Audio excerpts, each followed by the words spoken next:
Good. Good, folks. Right, it says last year on YouTube. Yeah. Is it recording up there?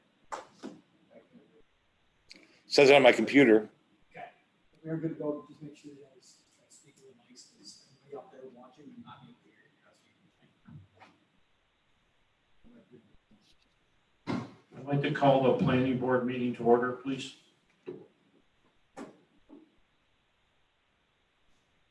First on our agenda is to approve our minutes from June 8th. I'll move to approve. Second. Any discussion? All in favor? Aye. Aye. All opposed, no one. Carried, Arlene. Second is to approve Arlene's voucher. I'm sorry, we have another meeting minutes, joint meeting. Oh, I'm sorry. I'm sorry. Approve the joint meeting minutes from the town board Move and the to, planning board. move to approve. Second. Any discussion? All in favor? Aye. Frank, was that an aye, Frank? Yes. Okay, sorry, thank you. Bob? He was aye. That's an aye. Okay. Arlene, that was carried as well. Thank you. Now I'm back to Arlene's voucher. We don't have it in front of me, but from June 8th and, yes, I'm sorry, thanks, Brad. Two meetings for Arlene's voucher. So moved. Go move to second. Second. All in favor? Aye. All approved. Arlene, Brad's a voting member tonight because Sandy and Tim are off tonight. Okay.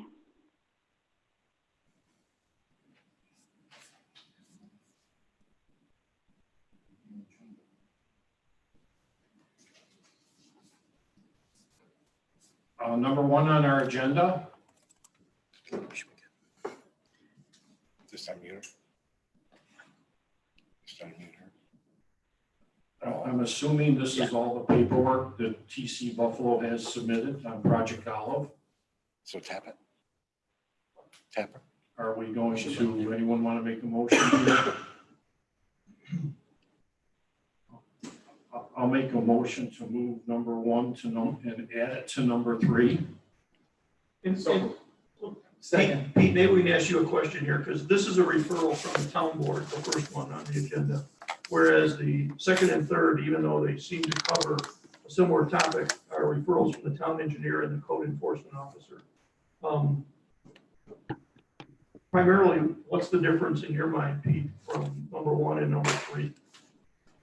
Well, one looks like, well, it's a good question. Rezoning stuff on the town website.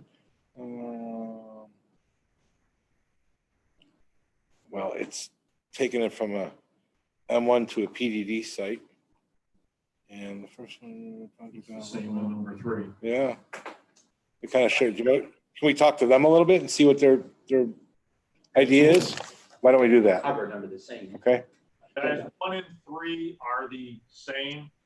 Item 2 is a separate, it was a supplemental piece of the application. Oh, I see. Okay. You want to merge some So lots. then I made a motion to add 1 to number 3. Second. Second, any further discussion? All in favor? Aye.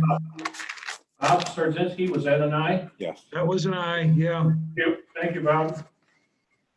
Okay, so we're gonna go right to number 2, Grand Island Commerce Center, Project Olive, R1A land to 2 lots proposal. Can we get them on the line possibly? Who do we need here?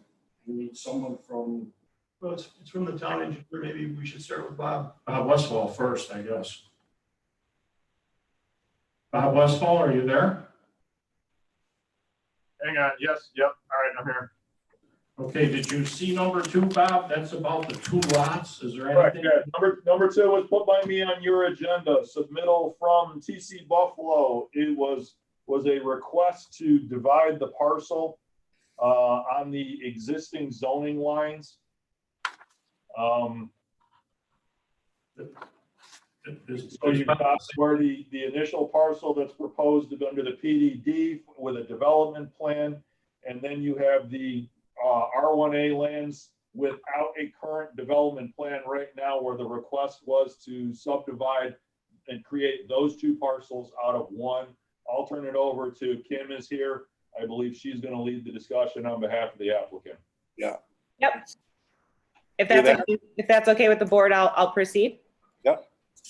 So yeah, I'll start with the subdivision component. But first, thanks again for having us virtually. I know it's been a little bit of time since we've been able to have a back and forth with this board. I'm Kim Nason with Phillips Lytle. We also have Doug Dimitrov and Lindsay Habenreich here from Phillips Lytle. We have James Murray Coleman and Andy Ernesto with TC Buffalo, as well as Mike Finan with Langen Engineers, Bob March with Langen Engineers, and Amy Dake with SRF, the traffic engineers, so we can answer any questions as necessary tonight. So on the subdivision application, there's an important update there with respect to that application and what we are proposing. So as you may recall, we're proposing a PDD on 145 acres that is zoned M1. There is a 62-acre portion zoned residential to the west. We requested that parcel, that there be a subdivision along the zoning line. TC Buffalo was not planning to purchase that parcel. The parcel itself, or I should say the 62 acres, it's not a parcel yet, is mostly undevelopable. About 70% of it is undevelopable due to the presence of New York State DEC regulated wetlands and the associated buffer areas. However, we have received the town's feedback, the town advisory board's feedback, and the update today is that TC Buffalo is going to purchase that 62 acres. We understand the town's request for that to serve as a buffer that will remain undeveloped in the future. So TC Buffalo is still requesting the subdivision this evening, but we are going to purchase that 62 acres, and with the town's input as to the appropriate mechanism, we'll put restrictions on any future development at that site. So that's an update. We are requesting the subdivision still, but we will purchase the land and restrict future development on the site through a mechanism to be determined with the town board. Questions, anyone? Hang on. What would you, project those conditions to be from your standpoint? In terms of restriction, so it could be restricted through a deed restriction or through a conservation easement. We'll work with the town on the best approach. So it would be it could be a full limitation on development. We're not proposing any development there now or in the future. And we understand that the town has requested that we buy it so that we can prevent there from being any development on that parcel, even though it's got a lot of restrictions already. So we can, work with the town on what that limitation will look like, but it would be a restriction, I would say, on any further development. So safe to say that the deed restriction would run with the land if the land changes hands in the future? Correct. Okay. Would you still include the proposed right-of-way, the public proposed right-of-way that you show on your drawings? We would not, if there's not, we're open to feedback, but we would not be including the entrance there because it would not be developable land. I have a question, Norm. Was that the entranceway off of Long Road? Yes. With the cul-de-sac? Okay. Yeah. Go ahead. Well, you said you're not going to include the cul-de-sac. The question I have is if you're going to leave it. If there's not, we're open to feedback, but we would not Question? entrance there. Go ahead. I think she's talking to somebody. Okay, if you're leaving it for a buffer zone, then not to be developed, what's the purpose of dividing it in two? It doesn't make any sense. I'm sorry, I'm having a little bit of trouble hearing. Are you asking if we are leaving it as a buffer, why subdivide? Why subdivide it into two? Well, especially if we're seeking a conservation easement, it would be easier if that was its own parcel. Well, I understand that, but why are you dividing it into two pieces? You're asking for subdivision into two lots, I believe. What's the reason here? If it's going to be one buffer zone? No, I'm sorry, go ahead, Kim. Yeah, just the same reason as before. So we were still just proposing dividing it along the zoning line. And then, you know, based on, it would be a separate parcel of land then, so we could put the deed restrictions, you know, governing specifically that parcel, or whether it's a conservation easement, that we get an easement on that parcel separately. Is the planning board concerned with respect to creating a new parcel there? No, it isn't the new parcel that I'm questioning. I'm just wondering if you're taking that new parcel and you're saying you want to divide it into two parcels. Well, Right now, the whole project is one parcel, they want to divide the residential. Oh, I see it. It's going to be one parcel then. Yeah, that you're cutting off, Yeah. that you want to. And that'll be the, I think the reason, Frank, too, is that right now it's in one parcel, one SBL number. Yeah. It's split zoned. It has M1 on one side and R1 on another. And generally, we don't like multi-zoning on one parcel. So the split makes sense to separate the R1 from the M1 and create two SBL numbers. And then they can follow forward with the residential part, however the conservation or buffer works out. Yeah, I think in the final analysis, you'd wind up, at least for the time being, with 3 SBL numbers or parcels, because the 140 some acres is actually made up of 2 separate parcels. that's correct. And the 62 acres is part of the aggregation of 200 some acres. So 62 acres would become a discrete parcel. The remaining 140 some acres would the request is whether that would be approved as a PDD. And so the aggregation of the 200 plus is currently 2 parcels. So in effect, what you're making are 3 SBLs out of this. The one being the newly created, I'll call it 62 acres. Correct. I have another question. Now I understand what you're doing. The question is why not combine the little parcel with the other parcel and make it one parcel and just say this is, put it on the site plan as undeveloped buffer area. And there's no question about what's going to happen to it in the future. It's undeveloped buffer. That's done all the time. Yeah, but we still end up with the split zoning. No, the zoning could be changed. It could be, we could rezone anything back to whatever. Yeah, but that's not. PDD. So one part, and it'll be one parcel. We can rezone it to anything we want. We would rezone it to PDD. All one, then it would be all one parcel, all one I think regulation. I think it's easier to have it as its own. No, because you separate- don't know what's going to happen to it. Well, they're If they say that, yeah, no. Well, I think we could make a motion and say that we would approve the split of the 2 parcels, the M1 and the R1, with the restriction from the planning board that residential section be deeded a conservation easement. Guys, can I chime in for a quick second? Go ahead, Bob. And Kim, I want to ask a question in your stance. All right, so this application, it seems more appropriate that it's a request for exception to subdivision regulations to create 2 parcels, because our rules alone say we can't do this subdivision because the parcel you're proposing does not have legal frontage on a developed town road. So therefore, we can't honor the request under subdivision. You're actually needing to ask not to be confined by the rules of subdivision. And then the conditions of that approval or granting of that approval could be the deed restrictions, the land conservancy, whatever is done with that parcel because of it being created without legal frontage.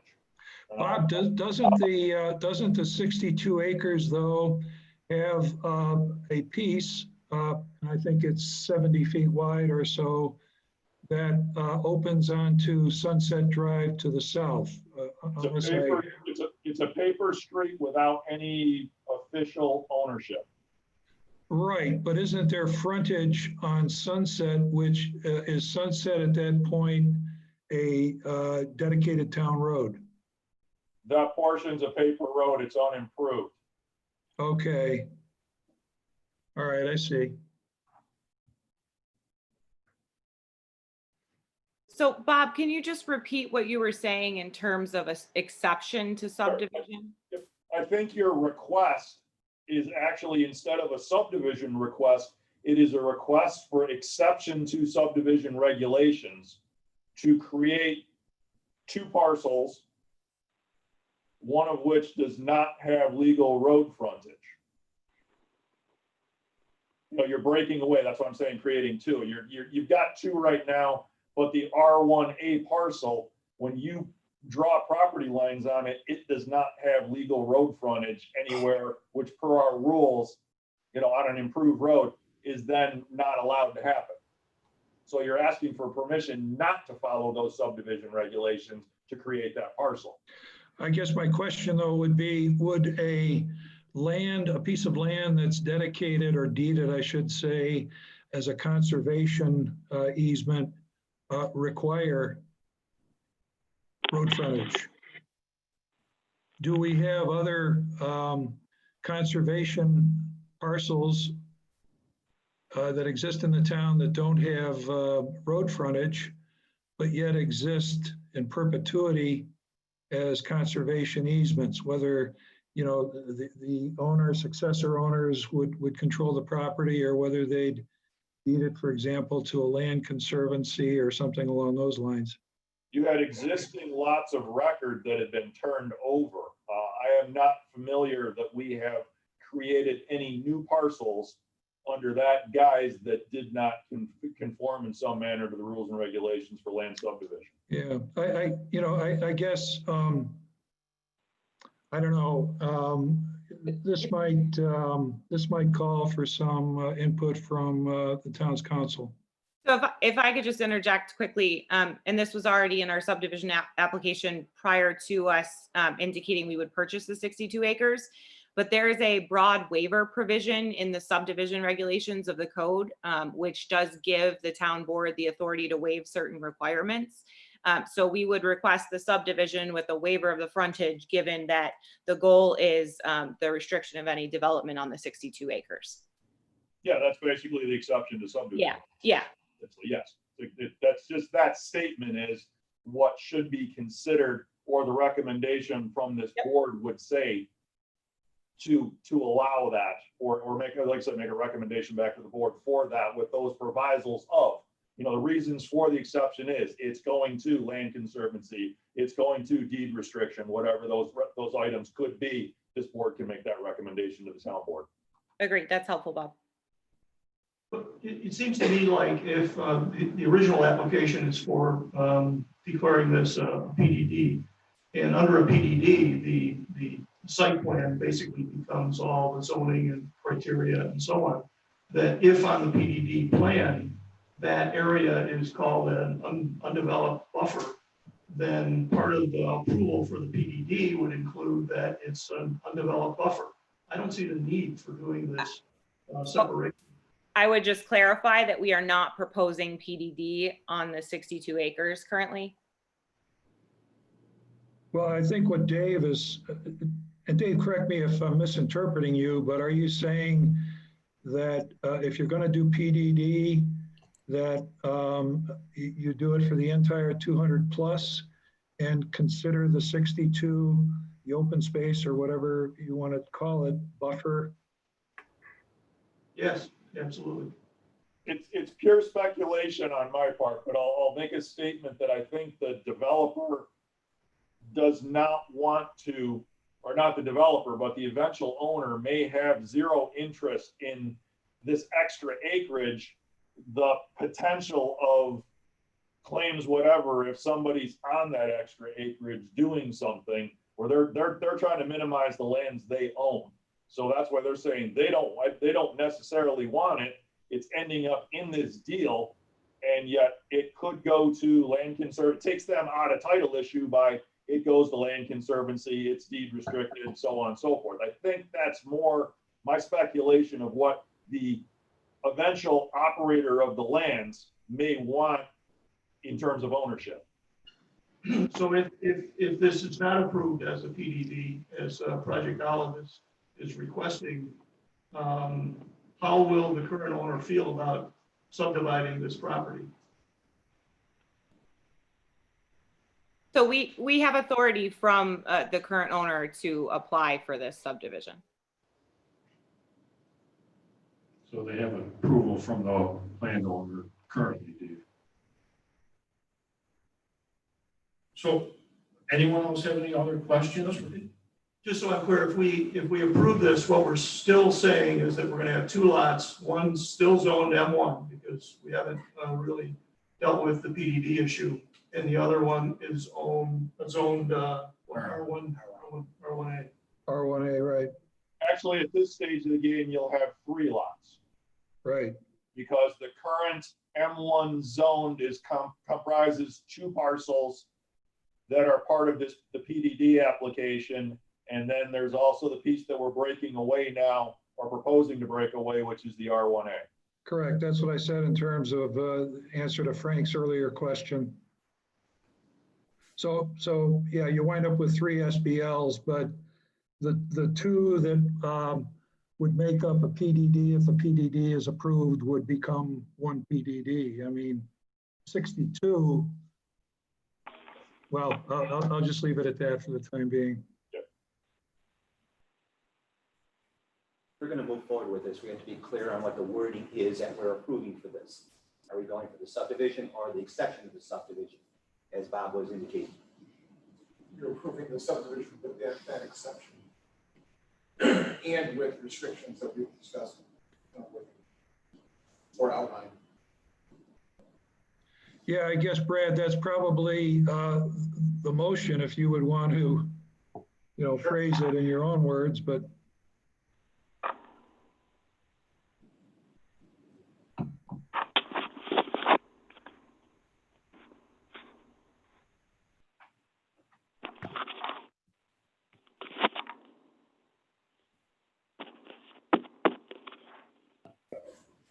That's what I meant.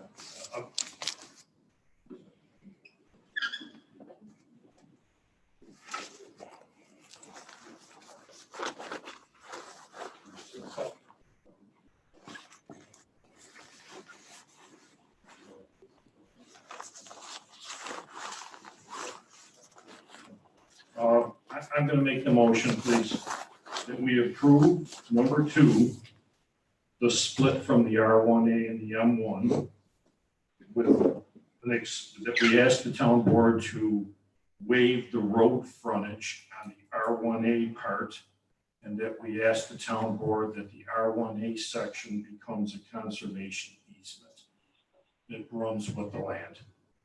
If I could just interject, if possible. Go ahead.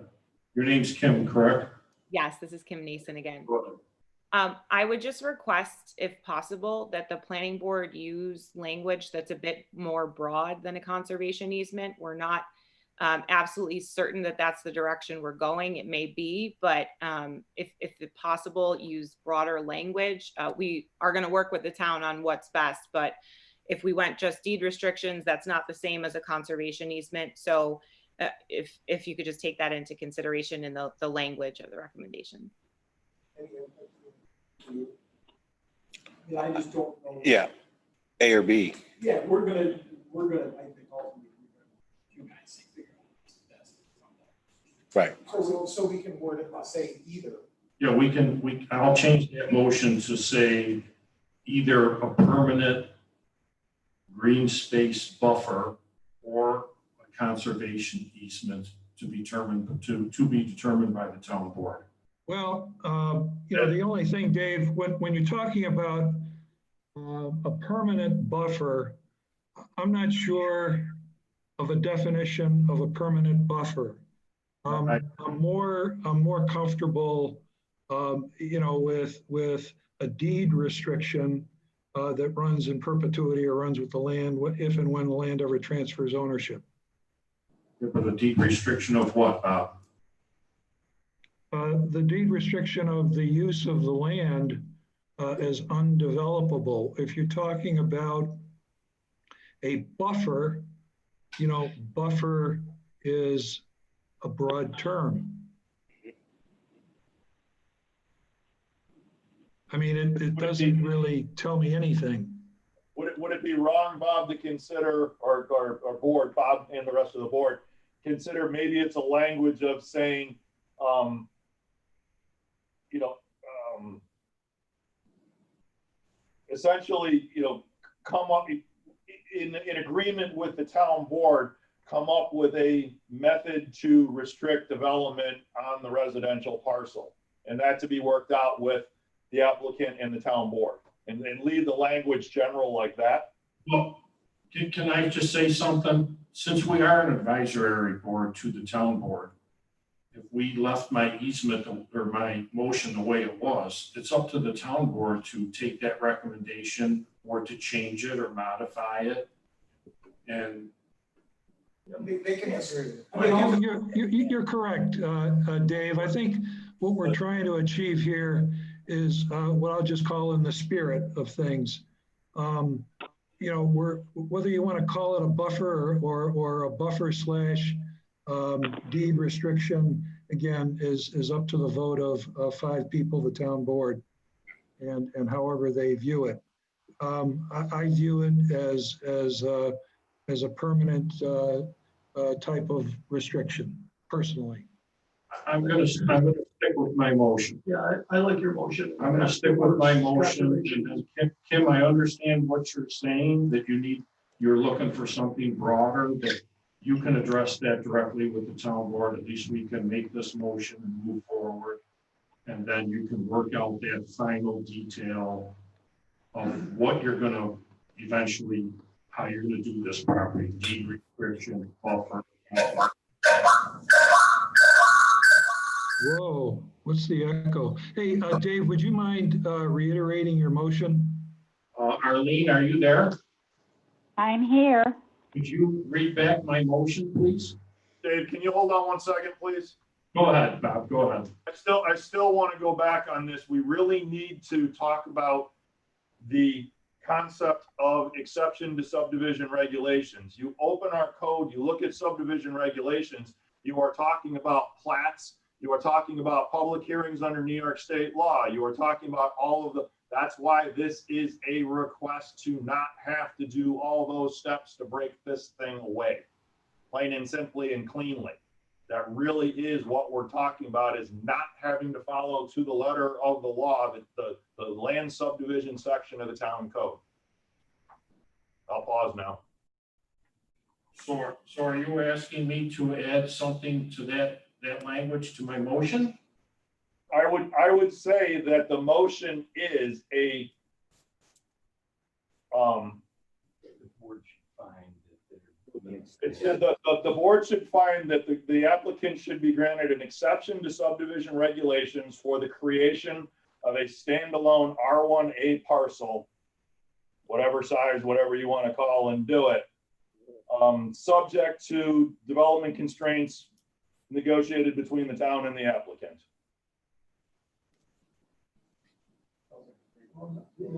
Yeah, that sounds okay, but I like the green space and the other stuff that was added, not subject to the town. They can change it if they want, but I think, they can change it if they want, but I think all they're gonna see is the final motion. So the motion was, I think, Dave said what, green space and conservation easement? And if they want to do something else, they can finally do that, but we added the exception to subdivision for your request, not the rest of the stuff.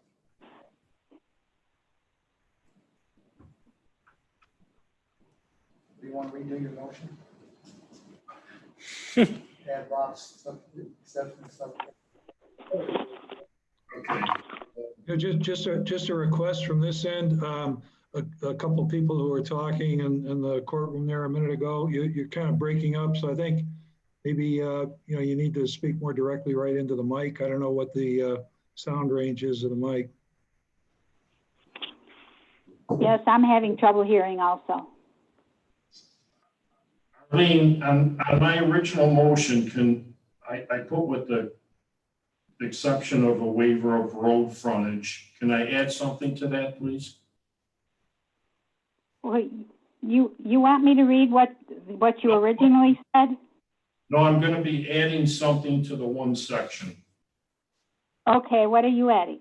I'm gonna be adding that with the exception of the waiver of the road frontage and any subdivision regulations, requirements that the town board deems necessary. And then we're still keeping that we're requesting that the R1A section become a conservation easement from the planning board.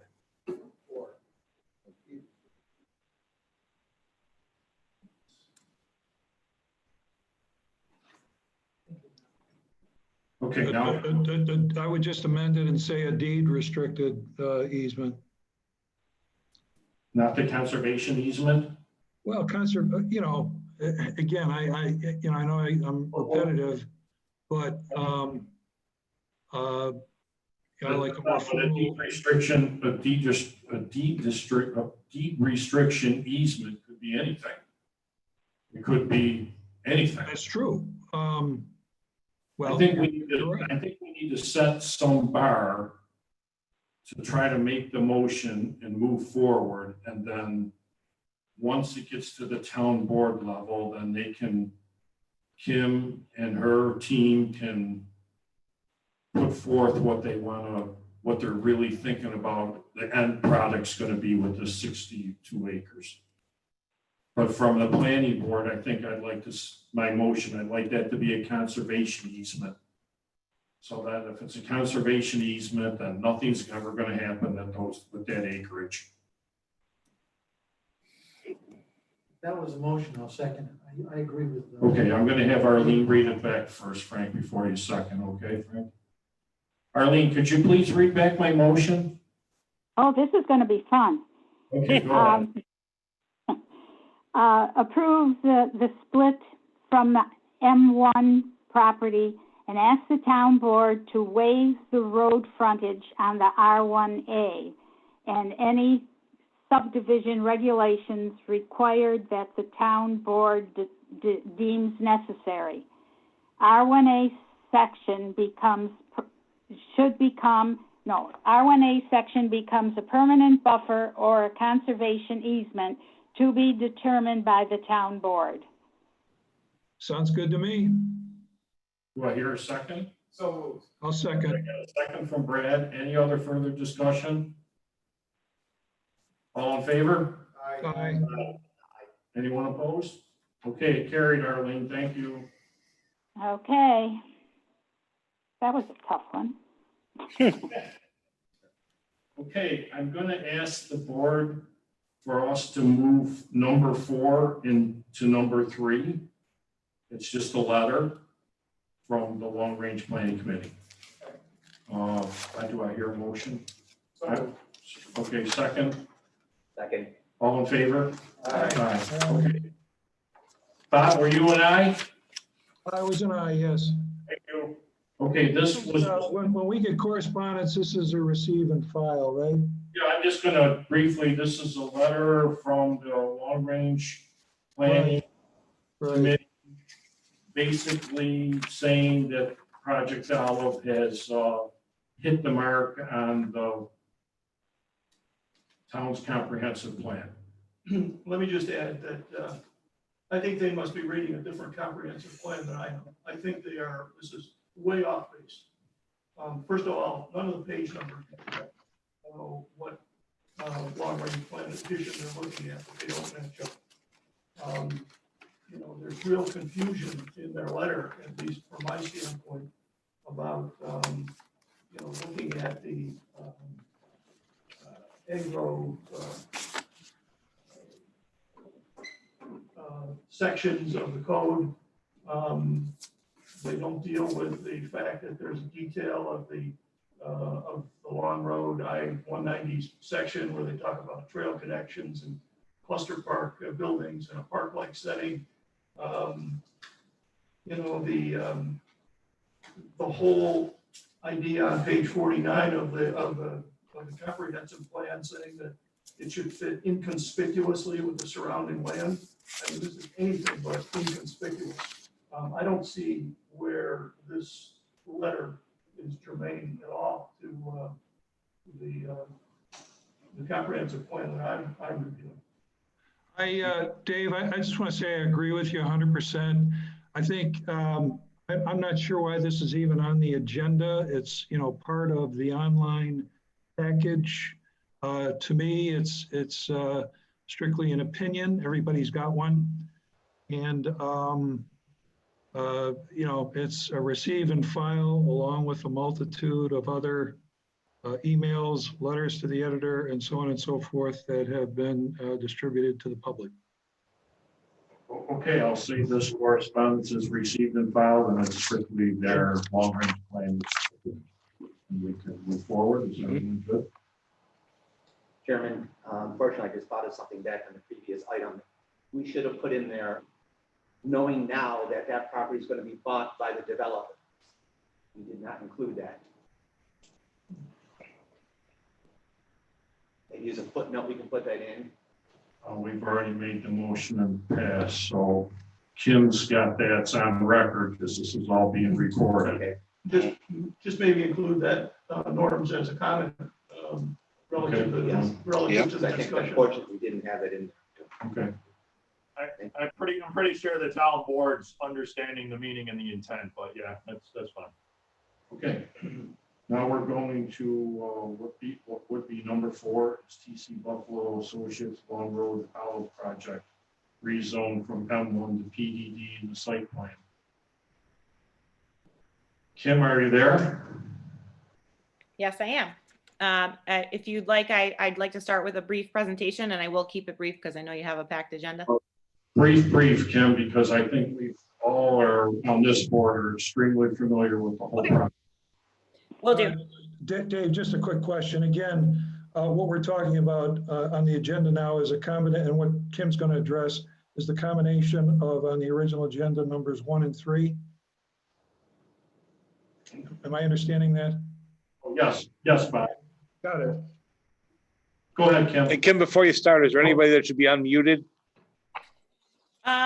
If necessary to answer questions, James, Mike Finan, and Amy Jake, but until we need to answer questions, everyone. Okay, you tell me if you need somebody, okay? Thank you so much. Okay, so to keep it very brief, obviously we last met in March. Since then, we've responded in writing to some of the comments, all of the comments that we have received from this board. In addition, we continue to interact with agencies, DOT, Thruway Authority, the county. We are continuing to interact with the town board and all of its advisory boards. We've had back and forth with several of those boards, and importantly, the town's consultants, as I've mentioned at the hearing, have reviewed our documentation and provided comments on it. We have responded to all town consultant comments and updated the reports accordingly. And then further project changes. So we just talked about the 62 acres at the public hearing. I also touched on the relocation of the driveway. It's moved further east away from the adjacent property owner. We are working with NFTA to get a bus stop right in front of the building. We heard a lot of feedback from the town in terms of bike path preference, and we are proposing that multimodal path along the east side of the property. There's also been some updates to lighting on Bedell based on comments received from the town's consultants to reduce or eliminate any spillage on neighboring properties. So again, this evening, we're just here respectfully requesting the planning board issue its recommendation to the town board on the PDD and the simultaneous concept and detailed plan so that the town board can have the benefit of this board's input and can move forward with the continuation of its public hearing as well. So we just want to answer any outstanding questions the board may have this evening. And James, unless you want to add anything else, if you could unmute James Murray Coleman, unless he has anything else, we'll turn to questions. He's on. I have a question. I don't have any other comments. I won't belabor it. Thanks, Kim. Okay. I have a question. On the original presentation, I had asked a question about the entrance ramps, one at Niagara Falls and one at the south end of the island, which is a problem with additional traffic. And I see in the traffic report, it just said we're gonna talk to the Thruway Authority. And I didn't see anything after that, other than we're gonna talk to the Thruway Authority. Have you done anything concrete with the Thruway Authority? So we have received comments from the Thruway Authority, but if I could just ask you to repeat the beginning portion of your question, it was a little hard to hear. Okay. At our initial meeting, way back 3 or 4 months ago, I had asked if you would look at improving the entrance ramp in Niagara Falls up of Buffalo Avenue, which is real short and is a problem with increased traffic. And also, I said to take a look at the one at the south end, leaving the island. And in looking at your report, it just says we're going to talk to the Thruway Authority. Did you talk to them yet? And if so, what did they say? Are they gonna do anything? Are you gonna do anything? Amy, did that specific topic get covered in comments from Thruway Authority? Thruway Authority did not have any comments regarding lengths of ramps or any issues like that at all. Their comments were specific to their intersection with Long Road and their intersection with Grand Island Boulevard. So they're more concerned with those specific intersections that are being impacted rather than the ramps or the bridges for that matter. They haven't had any comments on the bridges thus far. Any other questions from any of the members? Well, I have one other question. This is, I think only since in the last 25 or so I've been on the board, this is only the second ED that we've had on Grand Island. It will be the second. And the first one was supported by them paying taxes. You're asking for one, and apparently you're asking the county to have it tax-free for the next 10 years and maybe the next 20 years. We're not getting anything on the ramps or anything on traffic. What really is in this for Grand Island? I don't see, we're not getting anything on the traffic that's going to improve anything. And Sure. So I can jump in there first, just to correct, the project will not be tax-free. We are going to request a pilot with the county, which is typical for projects of this size, but we will be paying money. And we submitted an economic impact analysis that is currently being updated based on feedback from the town and how some of the calculations worked out. We'll also be presenting before the Economic Development Advisory Board this weekend to talk further about those benefits to the town, but I can say that they will be substantial both to the town and the school district. So there is a financial benefit despite the fact that the project will seek a pilot. And to address your earlier comment in terms of this is only the second PDD, I think that that's kind of, and I'm not speaking for the town, I'm just speaking of PDD generally, the goal of PDD, it's not meant to, fit everywhere. It's for unique types of development that need a bit of flexibility in the zoning code. So I think that the fact that there's only been a handful is just a testament to the nature of the PDD for unique and beneficial types of development. But there will be benefits to the community, financial benefits to the community as well. Any other questions from anyone? I have a question, Kim. What happened with the entrance? You had the entrance split between the pump station and a big wall, sound wall. And then as my understanding, that's got moved more to the east? Yep, I'll ask Mike Finan from Langen to describe that in a bit more detail. Yeah, so it's exactly as you said. We've moved the entire driveway to the east of the pump station, and we've moved the sound barrier wall as well. I think there was comments that we had heard not only from the adjacent resident, but from the multiple boards that we've been before, that we were impacting that individual's quality of life by having the wall so close to their lot line, potentially causing shading issues and the like. So in response to that, we moved the driveway over. Now at one point, I had asked you to reach out to that neighbor. Have you done that? I'll let James answer we that. did. Yeah, I actually spoke with the Littles and had a long conversation with them. We made a above market offer for their home, which they are contemplating at this time. You made an offer to purchase their home? I did. Okay. And then what would you do with the home?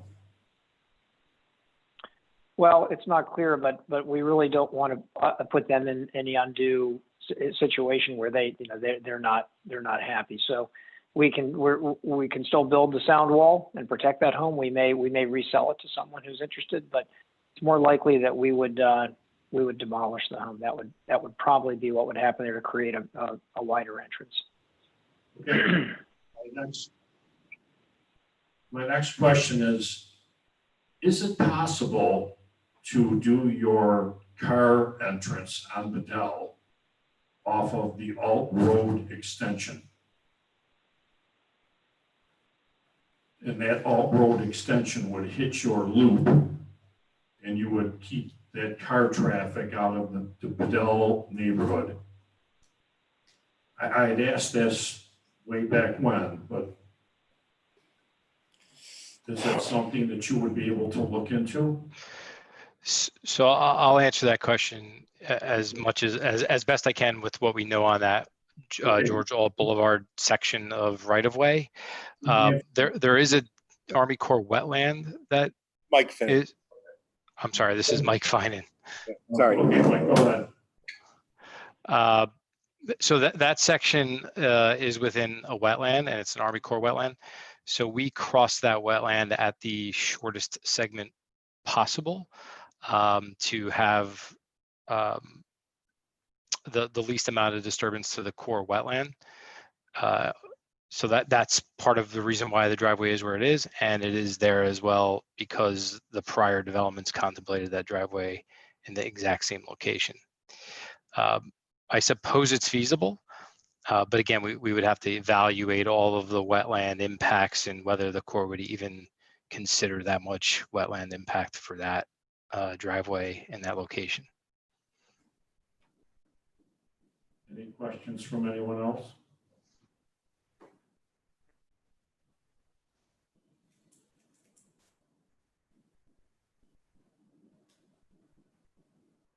Motion from anyone, maybe? Before we make a motion, I'd like you to just bear with me for a minute.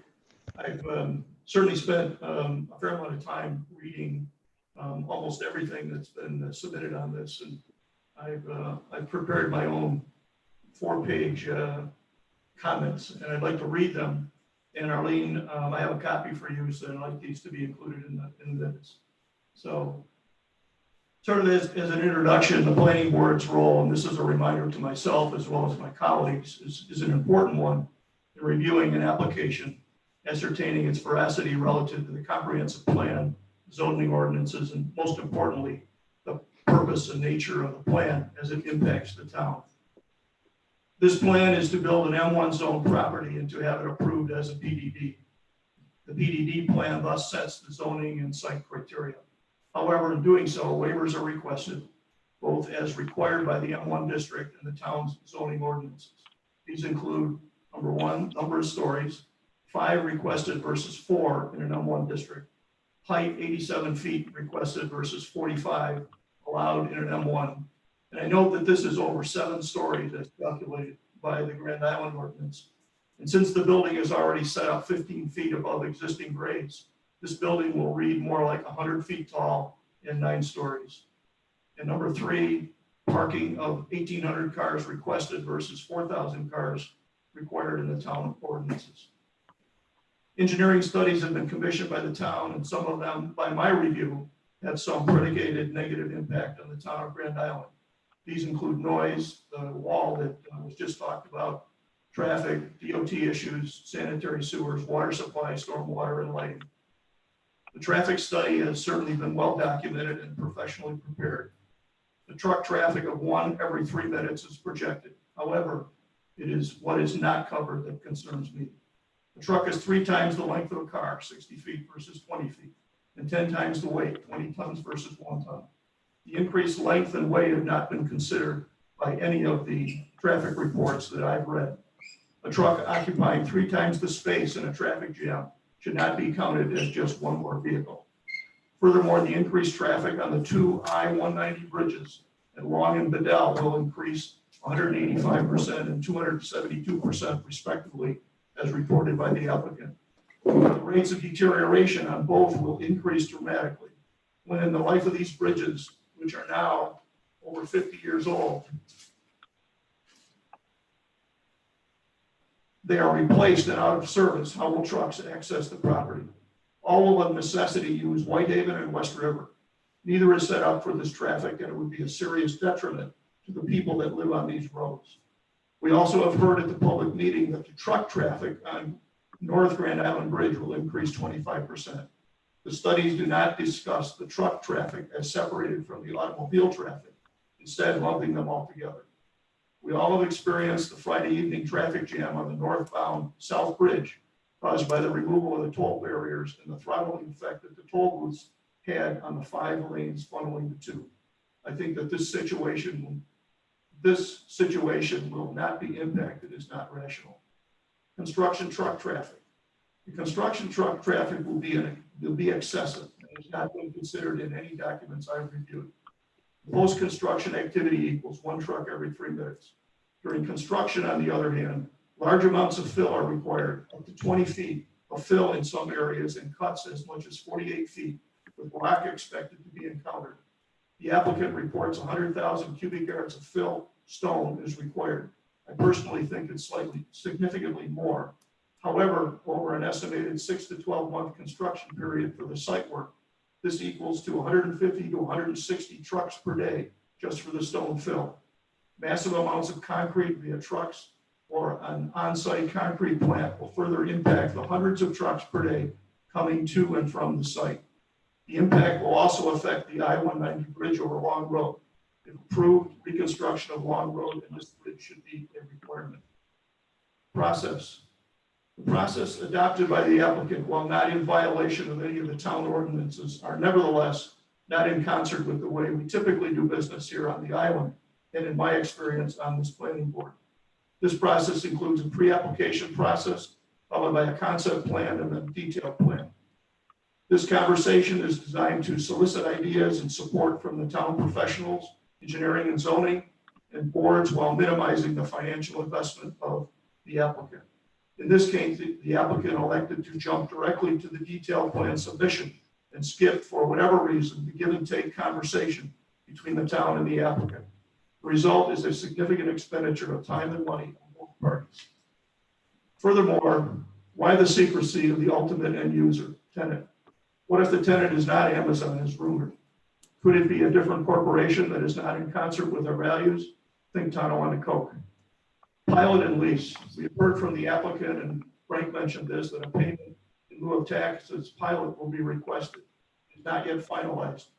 I have a lot of experience with pilots on other public and private projects that in most of the time they include a 5 to 10 year time frame or of no or reduced payments to the political entities of an amount that is less than what might ordinarily be calculated based on current taxing practices. A pilot is not yet in place, but we see some figures that anticipate an average annual payment of approximately $2.7 million per year to the town. This is a small percentage of the town's total budget. The payments are less in the early years. What we do not see in the analysis is the offset of the $2.7 million to increase services that must be provided to the applicant, sewer, water, and highway. We should know exactly what the pilot is before we approve rather than after, particularly when we are anticipating, maybe even relying on some level of tax relief payment starting immediately rather than in the out years of the agreement. We all should be aware of some of the important lease terms, namely the extent of the lease, 5 years, 10 years, etc., and the terms of the lease. How will the town feel at renewal time when the threat will be to leave the building and the island without some additional tax breaks? Think the Buffalo Bills Stadium and Erie County lease. Compatibility. The key ingredient for me is the lack of compatibility. I respectfully disagree, as I said before, with the Long Range Planning Committee's letter to the town board of June 15, 2020. The economic development references to agritourism, and commercial development misreferenced since this is an industrial application. Furthermore, how this project complies with the referenced community and social capital sections on page 56 are not evident. Section 407, 110, paragraph A of the town code states that, quote, to the maximum extent possible, the character of the proposed use is comparable with the surrounding neighborhood and in harmony with the town's comprehensive plan. Looking to the current edition of the comprehensive plan, page 49, says any industry should fit inconspicuously with the surrounding land and that it should fit with the existing infrastructure that is available. Furthermore, the comprehensive plan includes on page 64 and 65 a detailed layout of the I-190 Long Road area and says that an industrial business in this area should include, quote, trail connections, infill development, and a cluster building in a park-like setting. This project clearly is not compatible with the town's comprehensive plan and not in any way comparable to the surrounding neighborhood as required by the town code. Adjoining property owners should not be subject to a change of zoning when they rely on that zoning information when buying a home or property. In conclusion, because of the negative impacts on the town infrastructure, the lack of compatibility with the comprehensive plan, the violation of the town code, the waivers requested relative to the zoning and PDD requirements, and the general sense that the town of Grand Island is just the wrong place for this massive industrial complex, my goal is not to support the project. If, despite this negative information and the overwhelming negative comments from our fellow residents, the project is approved by the town board, it should at a minimum include the following. One, identification of the tenant and an assurance that that entity will actually occupy the building. We don't need another oxychemical building sitting vacant on the island. Two, negotiations of the final pilot before the approval takes place so that the town, school district, and county all know what, if any, the financial implications will be.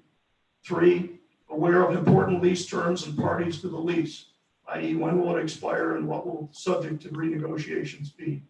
Four, reconstruction of Long Road between Grand Island Boulevard and the driveway to the facility. Five, reconstruction of the two bridges over the I-190 at Long and Bedell Roads with a minimum of 50-year life. Six, oil and water separators on all storm lines from the parking areas to protect the downstream watersheds. Seven, movement of the southwest corner of the parking lot back to the 50-foot setback line of Feeder Creek. And eight, since this is a PDD, very clearly indicate the drawings that will constitute the approval. Thank you, Dave. Well put. I love you. Dave, go ahead. I saw James Murray Coleman's box light up. Bob, go ahead, Yeah. Bob. Question, go ahead, I'll get you first. No, I didn't have a question. I was going to defer to Mr. Coleman, but if he had a follow-on comment. But what I want to say is I would take Dave's proclamation, his letter, and make that into a motion and a presentation from our board to the town board as to our feelings about the project as proposed and any potential rezoning. And I will make that motion. Second, anyone? Well, Bob, I'll second it and we can discuss it. Yes. It's already been indicated that that's going to be part of the record. So, No, I mean, close to your mic. it's already been indicated that Dave would like that part of the record. And we included in our minutes that will be part of the record, and the town board will have that in front of them. So I don't know if we actually need a motion to move that forward. I mean, the agenda item here is for the approval of the PDD. I mean, and that, once we take care of that, put that to a vote, I think that will be, you know, what ultimately is our recommendation to the board. I agree. I think what's, I'm sorry, who was talking? Could we read? It was James. I would like to make a few comments if I could, but I'll wait till you're prepared for that. Well, we have to act on Bob's motion. I like that. Bob's motion is Dave's letter. That whole letter that Dave just wrote is Bob's motion. I wasn't reading it with the idea it would be a motion, it could be, but I did want to get my thoughts into the record. And that was the reason for me reading it and providing it for Arlene. And that letter that you read in, Dave, was your thoughts as a planning board member or a citizen? As a planning board member and a citizen and a taxpayer. I'd like to ask a question about your motion. Actually, the motion is that it be denied, and if it is approved, it follows 7 items. No. I think. No, the motion is Dave's letter, which Bob Starzinski made as a motion. And then we would be voting on that motion. Well, his letter said that if it is approved by the town board, there were 7 items that he thought should included. It wasn't an up or down. That's why I think what Norm said, that's already read into the record, that we need to make a motion on what the applicant's application is. Their application is that they want to rezone from an M1 to a PDD. So as the planning board, we're charged with site plan approval. Their site plan approval that they're asking for is a PDD, from M1 to PDD, not a comment letter. That's another, I'm not knocking you, Dave, I'm just saying that they're two different things. So in front of us, So basically, the motion is that we deny the request to make a PDD. no, we haven't, no one has made that motion. Straczynski made a motion to take Dave's letter and forward it to the town board.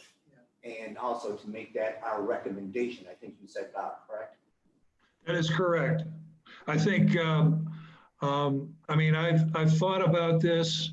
I've read all, 3,000 pages. I don't pretend to understand a lot of the data. There's just reams of information. I understand the concepts. I've read every single commentary from members of the community in one form or another. Watched every single meeting that has been broadcast about this. Okay, thank you for your comment, Bob. And all of us have done the same thing as Bob. I mean, I've read everything and watched everything as well. So Bob made the motion. That would need a second, but that motion is not what the site plan application, what our number 3 is. We're site plan application. Well, if you want to talk about the site plan application as a site plan, I think you've got to precede that with a vote on whether this should be a PDD on the basis of how, a PDD might be interpreted. And per the application by members of this board and or the town board. So I think it could be 2 separate motions as to whether we would recommend that this M1 become a PDD. And secondly, whether the application that's been provided us and all the information and so forth be accepted as the site plan or rejected, if you will, with the conditions or caveats that Dave described. I think there were 8 of them. So I think this is a 2-parter from where I sit. I mean, number 3, we're charged as the planning board to look at the application and make a motion, however that goes. That is M1 to PDD. Correct. All the studies that have been done per the town attorney to us are for the town board level, not the planning board level. That's not site plan application. And then us dissecting their tenant, I think is wrong. We have a company coming here to build a building that says we want to build a building. Who they rent it to, in my opinion, is kind of their business. Jumping forward. It is. So I think back to Bob's motion, I think that we're charged with site plan application from M1 to PDD, and we need a motion to those lines. Well, but Dave, the M1 to PDD is a zoning change. Right. To Right. me, again, they're two discrete elements, if you will. One is, should we recommend that this be rezoned? Number one. Number two, given the site plan vis-a-vis all the other considerations that Dave has articulated, should we accept or suggest to the town board that they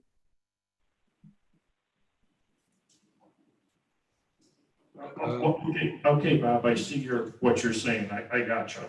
So are you gonna retract the motion of making Dave's letter, the motion from M1 to PDD? All right, I'll make a motion. I'll make a motion that the planning board recommend to the town board that M1 not be zoned to PDD. That's my motion. So is there a second on that motion? Second, last chance. I'll second that. All right, Dave, second. Any further discussion? Chairman, we also have a previous motion on the table that we have to act on before we act on this one. I thought Bob retracted that. I retracted that. You retracted that, Norm. Okay, so we've got a motion not to make the M1 a PDD, second by Dave. Any further discussion? All in favor?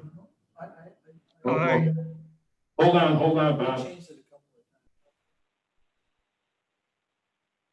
No, There's gonna be one motion. and it's whether you want to change it.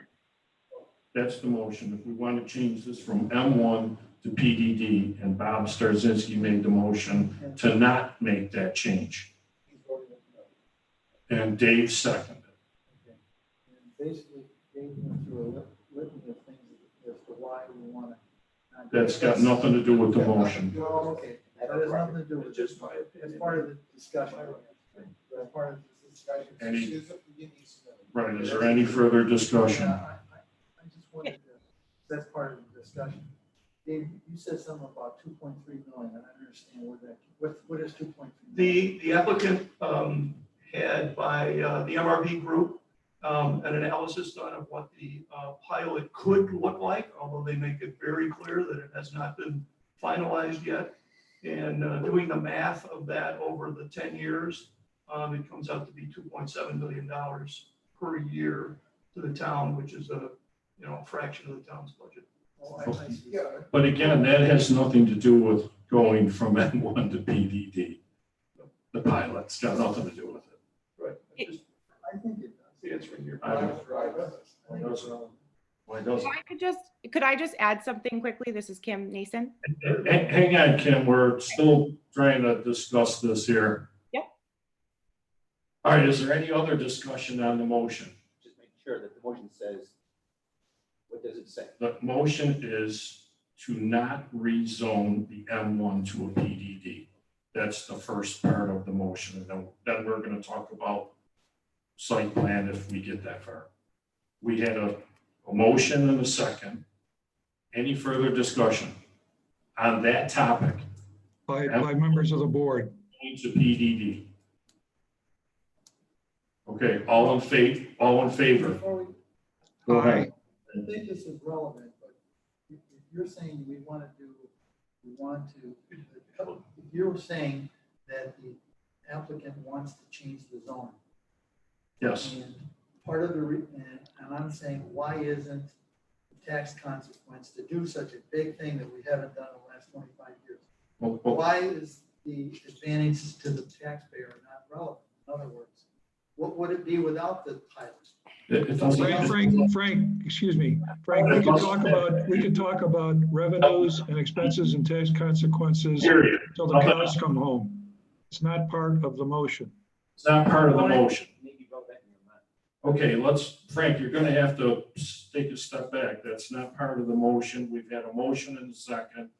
That's not part of the discussion at this point. We need to move forward with a vote.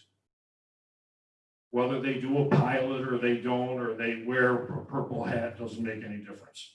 We're talking about not changing the M1 to PDD. That was the motion in the second. All in favor? Aye. Aye. Well, 3 ayes, all against? Aye. How you voting, Frank? I have to abstain because without all that information, this is such a big change to make a zoning change. I can't make a decision unless. I have Okay, the motion wasn't carried. I'm going to. Okay, the motion was not carried. Hey, guys, I'm gonna quick break in. If you could please speak closer into your microphones. I'm getting feedback in from the listening audience that the outside is not hearing this, so please use your microphones a little closer. Okay, how about now, Bob? Can you hear me? Dave, you're coming in loud and clear. Frank Greco is not barely coming in at all, and a couple other members. Some of you are doing good. Some Your mic. your mic. Is this over? Could, Did every, Dave, excuse me. Could we have a roll call vote on that motion? We had a motion and a second. You're saying it was 3-3, therefore a quorum, not a quorum. Do we have a roll call? Obviously, we have a motion and a second. Who was the third aye? Who was the third aye? moved, Lawrence Desi, aye. Dave Duchard, aye. And myself, so that's 3. And then, oh, I'm sorry, then Brad and me were no's and Frank abstained. So the motion carried.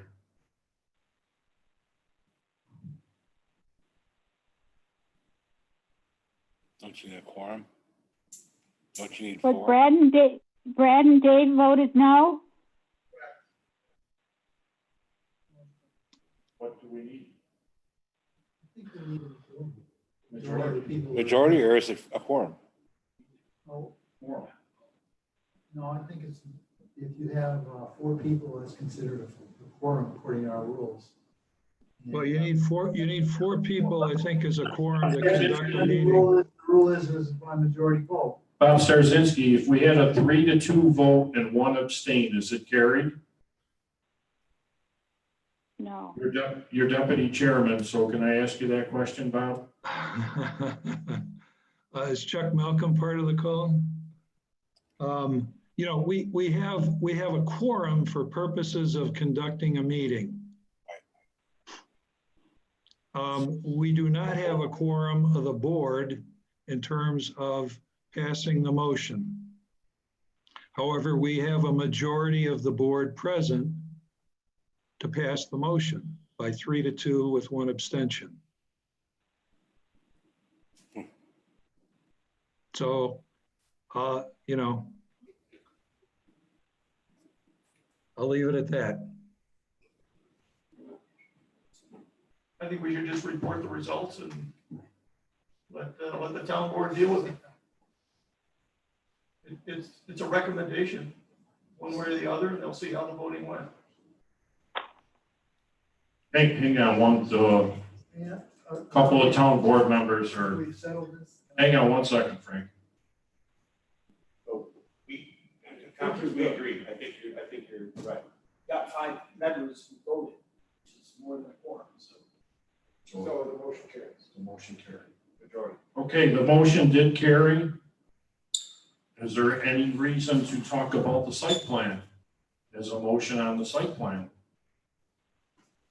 I just have one question. In the beginning of the meeting, didn't you say, Chairman Bruno, that there was an alternate member present? Yes. That's Brad Bowman, and he voted. Okay. He voted no against the motion, as well as I did.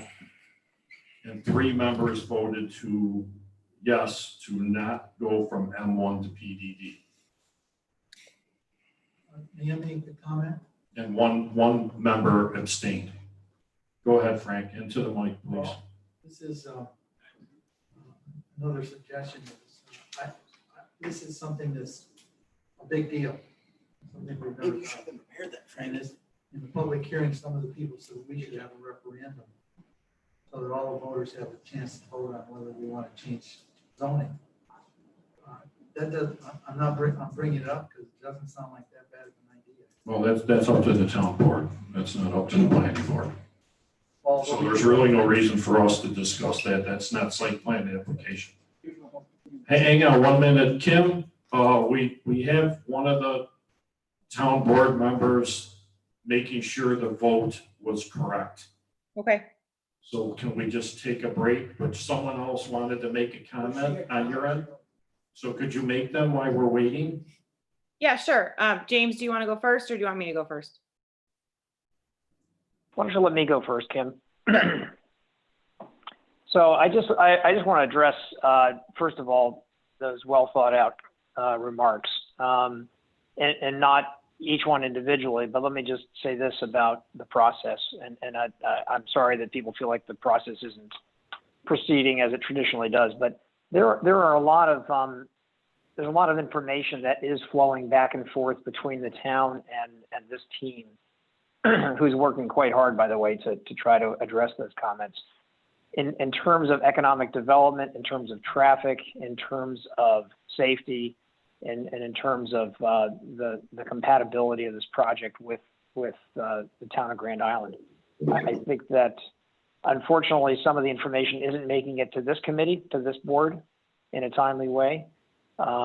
There are economic issues that are incentives that we are negotiating with the county right now. You are correct, in the form of a pilot.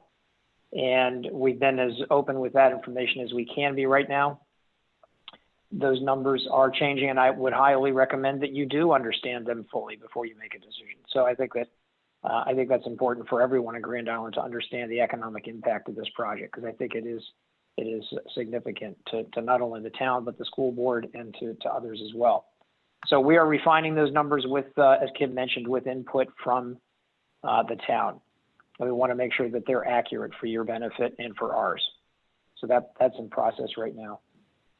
Secondly, as it relates to reconstructing Long Road and Bedell Road and traffic impact to those roads, we are in the process right now of coming to a better understanding of how those roads have been constructed. We've been talking to the county about the historical construction of those roads with very little information coming our way. So we have applied for permits to do core borings along Long Road to understand the makeup of that road and to provide a recommended reconstruction program for that road to the degree that it needs to be done to support the construction and the construction vehicles as well as the operating vehicles for our project when it is completed. There's been a lot of misinformation that's been circulated in the township recently about the number of trips and the number of the amount of traffic. And I think we've been working extremely well with the Traffic and Safety Advisory Board on that front. Amy's done a great job of corresponding with the county, the Thruway Authority, and everyone else on those numbers. It's extremely detailed, and folks have picked up on some of those details, and we've addressed those issues. I think that unfortunately the traffic has been sort of overblown in some regard. And we're trying to make sure that we do get the correct data to you folks so that people aren't feeling like they're being stranded. But the percentage increases that were quoted here, I just would love to sort of understand those better and be able to address them in a more scientific way. I'm an engineer and a scientist, so numbers are important to us, and so we make our living on those numbers, and I think that we can address those things and understand them more fully. And if there are issues with traffic, we are prepared to implement mitigation. So as a planning board, I understand you're trying to look at the town and its planning and its relationship to the comprehensive plan. It is a big building. There's no hiding the fact that this building is 100 feet tall. And the fact of the matter is it is against the highway. It will be seen by some folks along West River Road and Long Road. We have made in our last couple of meetings adjustments to the building and its composition and its coloring. We're proposing some alternates to that to make it more attractive to folks. So we would like to continue to be able to address those issues. We're not trying to sort of go to war here and just have a battle on this. We really want to try to accommodate people and be able to ensure that because it is a project, it's in a district that was zoned for industrial use. Again, we think that the strength of this project is that you're going to get a fairly decent economic return in a short period of time. It is a pilot, so it will grow, but we're going to solve all the offsite problems now. If you were to implement this, if this was to remain as it currently stands, and 5 or 6 or 8 buildings were to be constructed over the next 10 to 20 years, you would end up with many of these same problems, but you wouldn't have someone to solve them for you. You would end up, at some point, the straw, there would be a straw that breaks the camel's back, and one of these projects would push the timing of some of the signals too far, and then that project would be burdened with, putting in a new signal. We're going to solve those mitigate those offsite problems, as we can now, and that's why this is taking a while, especially given the current circumstances of the country. It's taken a while for everyone to address that. I think we've been patient. We're trying to be patient and we'll continue to be patient with you folks, because it's a big change. Change is hard, and we understand that, and we're willing to work with you to accommodate those changes. So in terms of the tax number, I just want to make one correction. I mean, the $2.7 million is a decent number. It's about 10% of your total tax revenue take on an annual basis. So it's not insignificant. It is something that I think is beneficial, and I think that the school board, again, would also benefit from that, given the fact that they're having some budget issues as well, since they had their meeting recently. So I'd like to just offer that we would like to continue to work with this group and the rest of the township as well, as we uncover information and answer questions as we go. Kim, go ahead. Yeah, I would echo that sentiment. We'd like to be able to respond to some of the items that were raised in that letter. It was obviously well thought out, but we do have some responses. As James mentioned, our traffic percentages, we'd like to get a little clarification on those numbers as well, because they're a bit different from the reports that we have submitted that have been reviewed by the town's consultants as well. That are also being reviewed by other agencies, including the Thruway Authority and Erie County DPW. I just would like to say, I understand, this is a little bit different because both plans were submitted simultaneously, and, there's concern about PDD, but I just will say again, the town's code does specifically contemplate these kinds of simultaneous submissions, and does reference, when you have a unique type of development like this, that really is what PDD is there for. But as James said, the PDD process is also there to get this feedback from all of the advisory boards, from you as a planning board, and to be able to incorporate project changes and, respond to some of these comments that we've received. So if possible, we would like to continue that dialogue. As James mentioned, we're trying to work together with the town here. You saw that with the addition of the multimodal path, and now with the purchase of the 62 acres. We're trying to really reach compromises and work together with the town on this project, which will bring significant benefits to the town. So we would just ask, if possible, to be able to continue the dialogue and respond to some of those points that were raised. I'd like to thank you folks for all that you have done. Obviously, you have done your homework, but unfortunately, the board has made this decision, and it's going to go to the town board, and then it's up to them. That we're just an advisory board. We don't set law here. So that's kind of where we're at now. If we don't go M1 to PDD, is there any reason to talk about the site plan at the M1 level? But they can't do it at the end. I think the question should be, should we be looking at the PDD plan? But I would argue that we shouldn't look at it since we've turned down that request. And furthermore, I think one of the real issues here that the town board is going to have to grapple with is how to define in simple terms the PDD. We have hundreds of documents here, many plans. There needs to be one plan that is signed off as as the PDD. I think that's an issue the town board's gonna have to deal with. Well, I'll also understand that this was approved in, I believe, 91 as an industrial park for 7 or 8 buildings with possibly more parking than what they're asking for, But as an M1. but as an M1. So now we've also done site plans where we gave a list of recommendations. So if we were at M1 and we looked at their site plan under M1, there's only a handful of things that don't meet M1. I don't even see how we can go there. The town board would have to change the zoning law for us to approve this, in my opinion. The town, it says, section 407, 110A. Town board states that to the maximum extent possible, the character of the proposed use is comparable with the surrounding neighborhood. Give me a break, this isn't even close. The surrounding neighborhood is a chemical plant and a hotel and a couple of houses. You got, there you go, some houses. Yeah, but There's some houses that built across the street from a chemical plant. I think I can answer that, your question, Dave. If this was, they're not asking for an M1 anyway.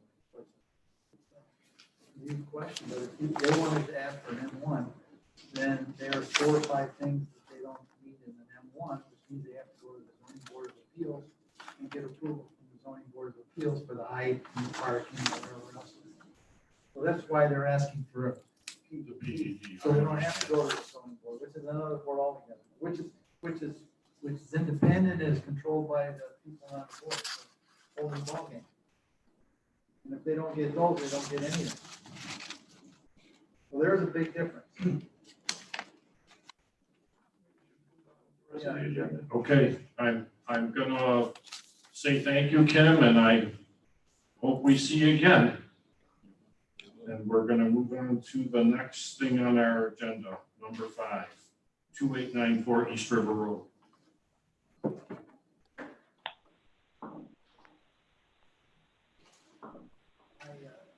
I have a question. Anyone agree for that? Let's see if she's here first. We looking for. Karen Panzarella, 2894 East River Road. Karen, are you there? Dave, she's the lady who emailed me and said she was on vacation and may not be at the meeting. Okay, because I'm going to make a motion that because she's not available, that we table her application to our next meeting. Second. Any discussion? I agree with that. Okay, The only thing is that I'm looking over her plan, it says that the code says that you have to have the parking for your guests. It's not in the right of way, and I noticed that she's got on her map, it is in the right of way. yeah, but we're, Yeah, but I just want her to figure that out, hey, I can have an alternate, so she can come back and send her back again. That's one of the questions. all in favor? Aye. Aye.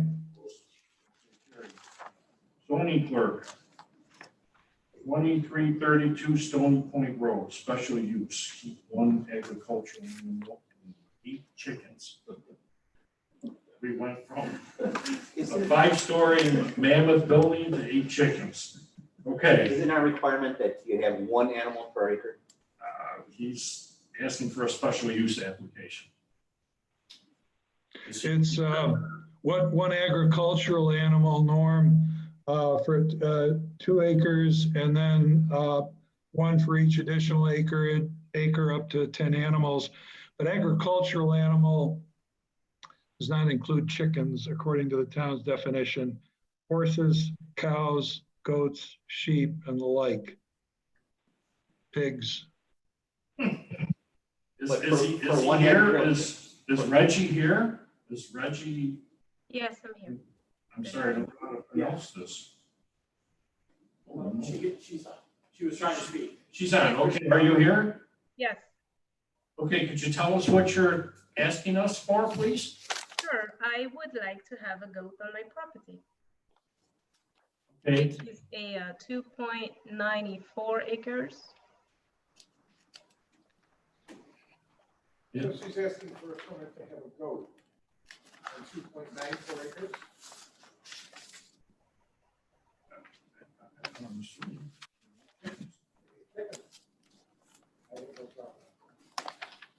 So what type of an animal do you have?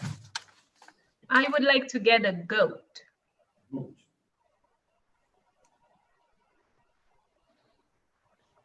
Does anyone need any discussion on this? I just wondered, the zoning board people are here and they say, yeah, she meets all the regulations and so forth. We didn't get any of that this time, I don't believe, did we? Ron is downstairs. It's not for special. They've been lately been giving us. Ron is downstairs. Pardon? Ron is downstairs. Oh, he is? Yes. Does this meet everything, Ron? Ron? Ron Milks?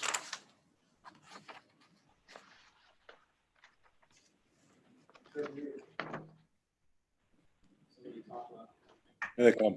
Ron Milks, are you there? Yeah, I'm here. Any information on the goat, the 8 chickens? The Everything? is whether or not it's allowed by zoning. Yes. Um, She's asking for a special use permit. yeah, it would be allowed based upon the issuance of a special use permit. Anybody? Because of where she wants to place that. I don't know that I have a copy of the survey. Yes, the proposed location would be 200 feet from the dwelling and at least 20 feet from each property lines. Got that on her drawing. And it would be about 200 feet from each neighbor's property as well, further back, on the back of the property. I've got a question for you, Ms. Young. You talk about a coop, and you know, when I think of a coop, I think of a chicken coop, if you will, where obviously you're going to need a structure to house chickens. Is the goat going to be housed within that coop as well, however you define a coop? No, the idea would be to get a small barn for the goat. Okay, and where might that be located? Because it doesn't. Go ahead, I'm sorry. No, I'm sorry. It would be, both would be 200 feet away at least from the property and the neighborhood, the neighboring properties as well. It's So a this- rectangular lot, so it would go 200 feet back, which is moving back. And it's a 100 feet by 1,300 feet. So Right, So right. the coop and the goat barn can go right next to each other. yes, Okay. But the goat's going to be housed in a separate building? I mean, you show a coop. So is a coop a small barn? Is it a garage? I mean, what are we contemplating?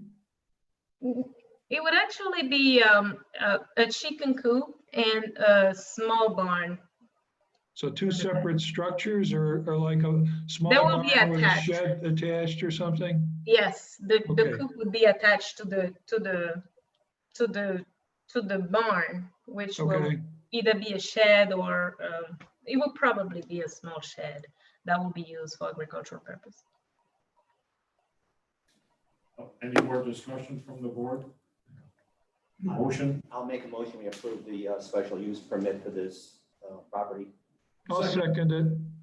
Okay, any more discussion? Should, Oh. your motion should consider inclusive of a barn if she's proposing, because it's really not shown on her current drawings. You should mention it. We'll add that you have to show your barn on your drawing for the building inspection department and engineering department if necessary. Thanks, Bob. Thank you, Bob.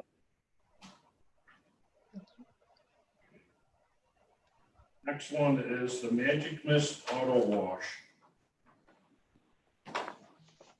someone here for that? I believe so. Kristen's here, so. Yeah, but I saw her on here earlier. It's gonna be Kristen. It's Kristen. Can you guys hear me? Yeah, are you there, Kristen? Yep, I'm here. Okay, what do you got here? Okay, so I have the ability to share my screen should you guys want to see it on the big screen or on your screen. But so what we have is the project itself is called Magic Mist. And it is a 4-bay coin-operated car wash. And it's going to be located at 2965 Grand Island Boulevard. And it's between, the parcel itself is on the east side of Grand Island Boulevard, and it's located between Long Road and Bedell. The parcel is 3.5 acres, and my clients are Craig and Karen Hademan. They purchased the parcel recently. They closed on it recently, and we submitted the documentation to verify that they have purchased the property. It is in the North Business District. The parcel itself has about 495 feet of frontage along Grand Island Boulevard. And as I said, it's going to be a 4-bay auto wash with some exterior vacuums. And we've tried to locate it and lay everything out consistent with the performance standards of the town, especially because it's in the North Business District. The project does not require a rezoning. However, the one thing if you'll notice, and I think Casey commented on this in his letter, the building itself is located 60 feet from the Grand Island Boulevard right-of-way, which puts it 110 feet from the center line of Grand Island Boulevard. And the town code requires that we provide a 65-foot front yard setback or 115-foot setback from the center line of road. The reason the plan shows the building at 60 feet back from the right-of-way and 110 feet back from the center line is because we have power lines at the back of the parcel. And it's my understanding that we will have to go for a variance for this, but I wanted to just chat really quick with the planning board to see if there was any tools or vehicles, I'll say, within the zoning code that would allow us to get a waiver for the setback due to utility restrictions. If not, we will be submitting a variance application this Wednesday to ask for a setback variance. If we don't get that setback variance, we're just going to push the building back 5 feet. So the project itself is very straightforward. It's an allowed use. We've got all public utilities. We will be disturbing over an acre, and therefore it is SPDES compliant. It's public water, public sewer. We've got landscaping on the plan. We've got the lighting shown on the plan. All signage will be in conformance with the town standards. And we're here today, or I'm here. The applicant lives in Maryland, and he's not able to attend tonight. But he has a number of facilities around the area. This, I believe, will be his 4th. He intends to retire back to this area, and these facilities are sort of his retirement plan. So the plan, what you have in front of you is what he's proposing. The cover sheet does show you what the building itself will look like, and those are actual photos of other facilities he has in the area. And this facility will follow that template. So that's a quick overview. We've submitted to the New York State DOT under the permit 33 requirement because we are on the DOT road. We have 1 curb cut, and as I said, all public utilities and SPDES compliant design. So there's your quick overview. I'm here to answer any questions that you may have. I can pull up a site plan on the screen if you would like me to, and share the screen. Yeah, Kristen, and if anybody else wants to screen share, that's fine. Again, just want to say great job in terms of the comprehensiveness of your whole presentation, all the material. So the essence of it is you're asking us to approve something with a rather minimal variance, if you will, 5 feet. That is correct. And again, the reason that the reason we need that variance is because we wanted the building to be in front, and this is our fourth building we've done for him, and the buildings really are, you know, they're good. They're a good look. They're a good aesthetic, a good architectural look. And so the building is in the front. All the majority of the paving and everything is in the rear, and you'll see that when you look at the layout plan. And what we have found is that the site really does lay itself out best if we have, I believe it's 55 feet behind the building for the vehicles to come in and maneuver and queue and all of that. And that's off of, you know, four different facilities and the experience we've obtained in those 4 different facilities. So if we can't get the variance, we'll just push the building back the 5 feet. It's just not ideal. Kristen, the center bay, is that Yes. the equipment bay? I'm sorry? That used for like the equipment? You know, hot water tank or whatever? There is a mechanical room in there, and Okay. I'm not sure The little exactly which. The mechanical room is off the end. So if you look to the very north end, you look at I think it's sheet 4, you'll see that off the end of the building is the mechanical room and things. The actual 4 bays are right down the middle, and then there is some mechanical in the middle. It shows 5 bays on the drawing. What's in the middle bay? Yeah, and that is some mechanical, yes. What's the bay at the very end? The little bay? That's probably that's like office and just storage and things like that.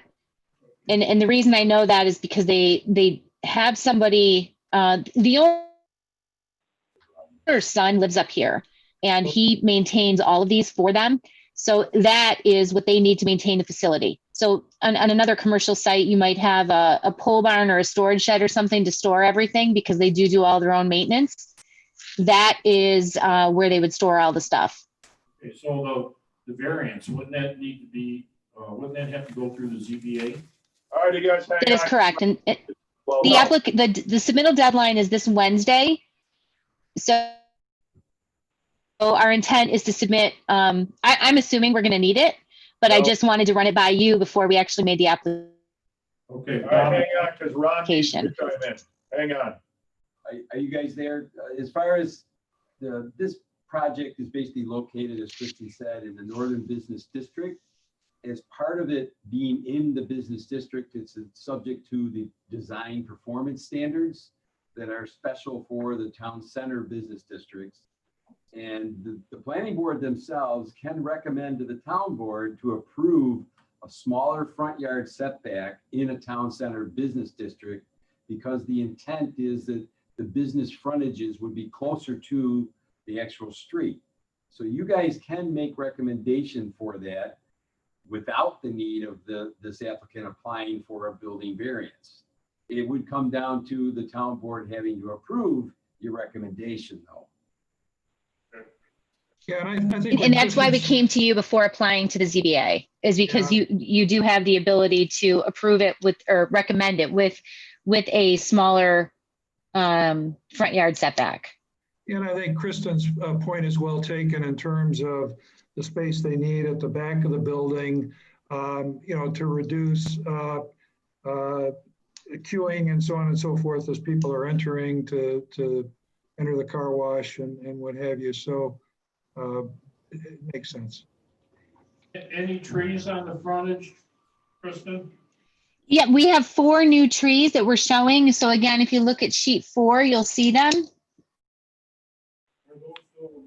Actually, you know what? Hang on one second. The landscaping plan is on sheet. I think it's sheet 4. Yeah. There's a landscaping schedule. Yeah. Hang on, I'm scrolling through right now. It's on both. There's a legend on 3 and there's a description on 4. Yeah, I'm sorry. Like Dave said, the legend is on sheet 3. And so we have 4 trees along the frontage. We've also incorporated some landscaping into the bioretention areas. And then we have 3 trees along the south property line.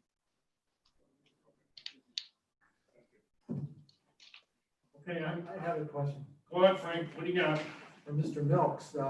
You said that the violations of the code was the design standards, or is it in the code standards? Which is the 65 feet? Is that in the code? Or is that in the design standards, which are kind of like I believe it's the code, Frank. It's a code, Frank, it's in the code? my knowledge. Well, okay, the reason that you gave of moving it 5 feet. Well, it's in the code and it relates to the DOT standard as it's town code and DOT standard. Okay, well, everybody can come up, there was no real hardship here. I'm not real keen on moving. Just to reiterate there a little bit, like I said, the location of this building in the Northern Business District. Hold on, Ron. Home standards, it can be allowed to be altered from that front yard setback requirement, including on the one end of the building, it looked like there was some vacuum stuff, like parking spaces. Those parking spaces could also be waived by your recommendation to the town board because of its location in a Northern Business District and the performance building standards for a town center business district. To speak to, first of all, it's really hard to hear you guys, so I'm doing my best. Somebody just made a comment about hardship, and I want to make sure that everybody sees, if you look on sheet 3, you'll see that at the rear of the property, which would be sort of the east side of the property, there's a power line, and we have 2 poles that are located on the property that we do not obviously want to have those poles within our parking area. So if you look at the way we have the radiuses, the tangents, and the edge of pavement, you will see that we are skirting those poles because we don't want to have to go through the expense of relocating them. We did speak to the utility company, and it's extremely costly to relocate those poles. So that is one of the reasons that, regardless of what this board decides and recommends, that edge of pavement is not going to change. So what we've asked for is what we have found to be the amount of pavement we need for adequate, safe, and efficient circulation. So that edge of pavement is set because we're not impacting those poles. I just want to make sure everybody sees those poles on the plan. Kristen, does your plan reflect the 60-foot setback or the 65-foot setback? 60 foot. So again, on sheet 3, there's a dashed line that's labeled sort of to the north of the building that says 65-foot setback. If you follow that line across the front of the building, you'll see where that line falls relative to the frontage face of our building. There's a 5-foot overlap from the front setback line. Does everyone see that? Yes. And you don't feel you could push the building back to 5 feet without moving the poles? We could. It's not ideal. Okay. Okay. It's, when you have an operation like this, especially, and my client's not on the phone, so I can say this, he's extremely obsessive about maintaining appearance, maintaining efficiency, all of that. And he's pretty adamant that he really wants that at 55 feet because that's what he's found is the magic number in his facilities so that the cars can come in, move around, queue up, get around each other, and it's just way more efficient. So the pavement markings, everything lends itself to needing the 55 feet. That 5-foot break the project. It's just a matter of operating at maximum efficiency and producing an operation that meets his needs. Well, not only that, but part of the setback requirement, the whatever number of feet it is. I mean, if you had buildings that were chock-a-block to one another and one's jutting out 5 feet further, that would be another consideration. Here you've got something that's separated by probably, 100 feet or so from either end of the property line. It's not impeding the sight lines of, anybody's business or something like that as one is driving down the highway. So that's a consideration in my mind, in favor of granting the waiver of the setback requirement, if you will. The one thing I'll add to that, to Bob's point, is that we did, obviously we can't go on other people's properties, so we can't physically measure the exact setback of the buildings. But when you go to the aerials and you go to the county aerials and the county GIS, IMS mapping, we did go up and down the boulevard, and all of the buildings through this corridor are right at the setback. Some appear to be over the setback, but due to the inaccuracy of the IMS and GIS aerials, I wouldn't say that is in fact the case, but they're all right at the setback. So it's not like we're sitting in an area where everything is 100 feet back. I'd like to make a motion to approve the site plan with the 60-foot setback in lieu of the 65-foot required setback. I'll second. All right, discussion first. Let's make sure we got a couple points talked through. You all, Bob? Go ahead. Bob Westfall? So first is your North Business District. You are Stewart, and you've got to make a commentary about sidewalks and how they relate with performance standards and where your stance is on a recommendation about them. Isn't this area within the corridor where the sidewalks are being installed? No. No, this is outside of it? It's north. We're stopping at basically the plaza / Fantasy Island location is where they stop. Okay, so it's just south of this. Well, it's about a mile south of this. This is where it stops. I'm sorry, I couldn't hear, Bob. What'd you say? I was just saying, you're about a mile north of where the current sidewalks stop, and who knows if and when, the town will ever come up with the money to put sidewalks further on up the boulevard. Well, there are no sidewalks at all in this North Business. That is correct. I think the sidewalk issue is mute, huh? Well, it's called for by code. So this board needs to make a recommendation in regard to it, because it's called for in code, and you've got to make a stance on if you plan without them. Hold on, Bob. Go ahead, Maybe Dave. we just amend the resolution to waive the sidewalk requirements. So moved. All in favor? Aye. Any other thing, Bob, before we move forward? Second one is to acknowledge the applicant has been working with engineering, also with the DEC. There's a downstream capacity analysis to be done relating to sewer because of the flows generated with the car wash, and also an application for backflow devices will also be required with the project. So noted, it's an engineering issue. Yes. Did we get that, Bob? That was just so noted as an engineering issue. Okay, Kristen, you're all set. Thank you. Okay, thanks. I think I'm up for the next item also. Well, Thermo Fisher. Site plan expansion. Yes. All right, hang on. I got to change my screen here. Okay, again, I have the site plan that we've submitted. I also have the architectural renderings that were submitted. I am on the phone with representatives from Thermo Fisher. I have, well, I'm assuming they're here. I have Mark Sikowski, who Mark was part of a previous application, so I think you're familiar with him. Patrick Whitehead and Scott Varos from Thermo Fisher. The way that we're going to go about this application and this presentation is I'll do what I typically do and just kind of go over the whole site plan.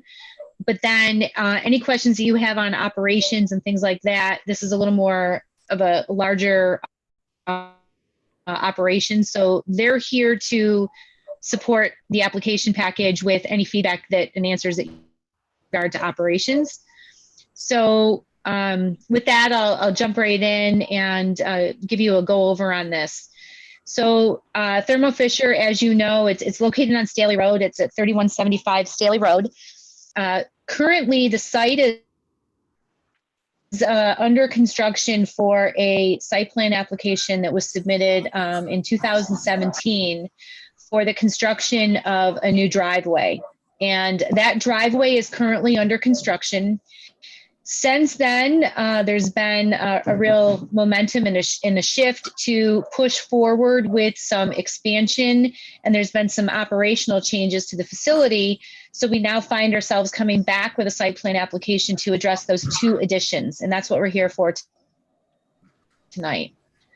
So the driveway that we came in before in 2017 is currently under construction.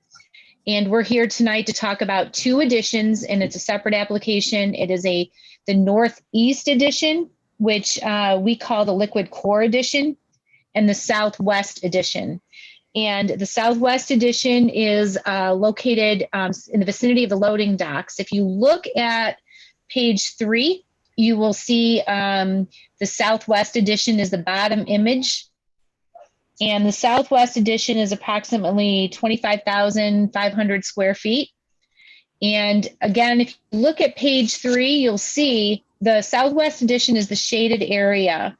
And that shaded area ends up falling over top of the driveway that was proposed as part of the previous site plan application from 2017. So this application is going to push that driveway that was previously approved just to the northwest a little bit. So with that, the site plan includes the driveway, the Southwest Edition, and then if you look at the other, the image on page 3 that's to the top of the page, that shows you the Northeast Edition. And the Northeast Edition is what we call the Liquid Core Edition, and that's a little over 37,000 square feet. That addition is being constructed over existing pavement. There is no grass or no loss of impervious or no loss of pervious soil or pervious conditions with that addition. And that addition it goes over the side yard setback of 25. The side yard setback for this zone is 25 feet. So we have an application into the ZBA for a variance for that side yard setback. Thermo Fisher is currently working with the adjacent property, the adjacent facility, which is Fresenius. And we have letters of, I guess, permission or letters of support from Fresenius that supports the construction of this addition and the variance that we're going to need for that. The project itself is all public utilities except for sanitary. The facility does have an existing on-site sanitary sewer treatment plant, and that treatment plant is currently under a separate approval from the DEC. It's monitored and it's approved and being regulated by the DEC. The site itself and the site plan that was approved in 2017 has a Speedy's permit, the Speedy's general permit for that facility, and we have submitted the information to modify that permit and modify the NOI to address these two additional expansions. We've also double-checked the drainage calculations to make sure that there was no need to change the previously approved drainage design. And the previously approved drainage design accommodates these additions, and we've got the calculations verified there's no additional changes needed. In addition to that, we have looked at parking, we've looked at traffic, we've looked at the lighting, and we've addressed all of those with the seeker that we've submitted. And so that's a quick overview of what we're looking at here, and we can answer any questions that the board may have. Kristen, how many square foot is the building currently? Seriously, that's like the one thing I don't know. The guys from Thermal are on. Mark, do you guys happen to know, or could you jump on or unmute your mic so you can tell us? 314,000 square feet. Okay, so that's Patrick. Patrick, It's Scott. That was Oh, Scott. sorry, that was Scott. I see. I thought I knew your voices. So 314,000 square feet. And one thing I want to point out is that Thermo is in the process of they're revamping all of their operations. And as all of you know, the building that's formerly known as the Cannon Building is now become home to a large portion of their office operations. So all of that lends into what we have happening here. And, you know, we know that the town has concerns about traffic and parking and all of that. So what we've done is we have embarked on a multifaceted study of the traffic in the area and the parking under current operations. And once the moving of the office staff over to the Canning Building is complete, and the entire facility, I'll say renovations and revamping is complete. So the building department has asked for information on the parking and things like that. So we intend to be submitting all of that and illustrating that all required parking will be provided for. And we're obtaining all that information as we speak. Will the employee headcount change with these additions? I'm sorry, I couldn't hear that.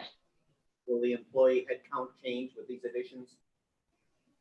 So under the full operational conditions, the net employees at this location will drop by 60.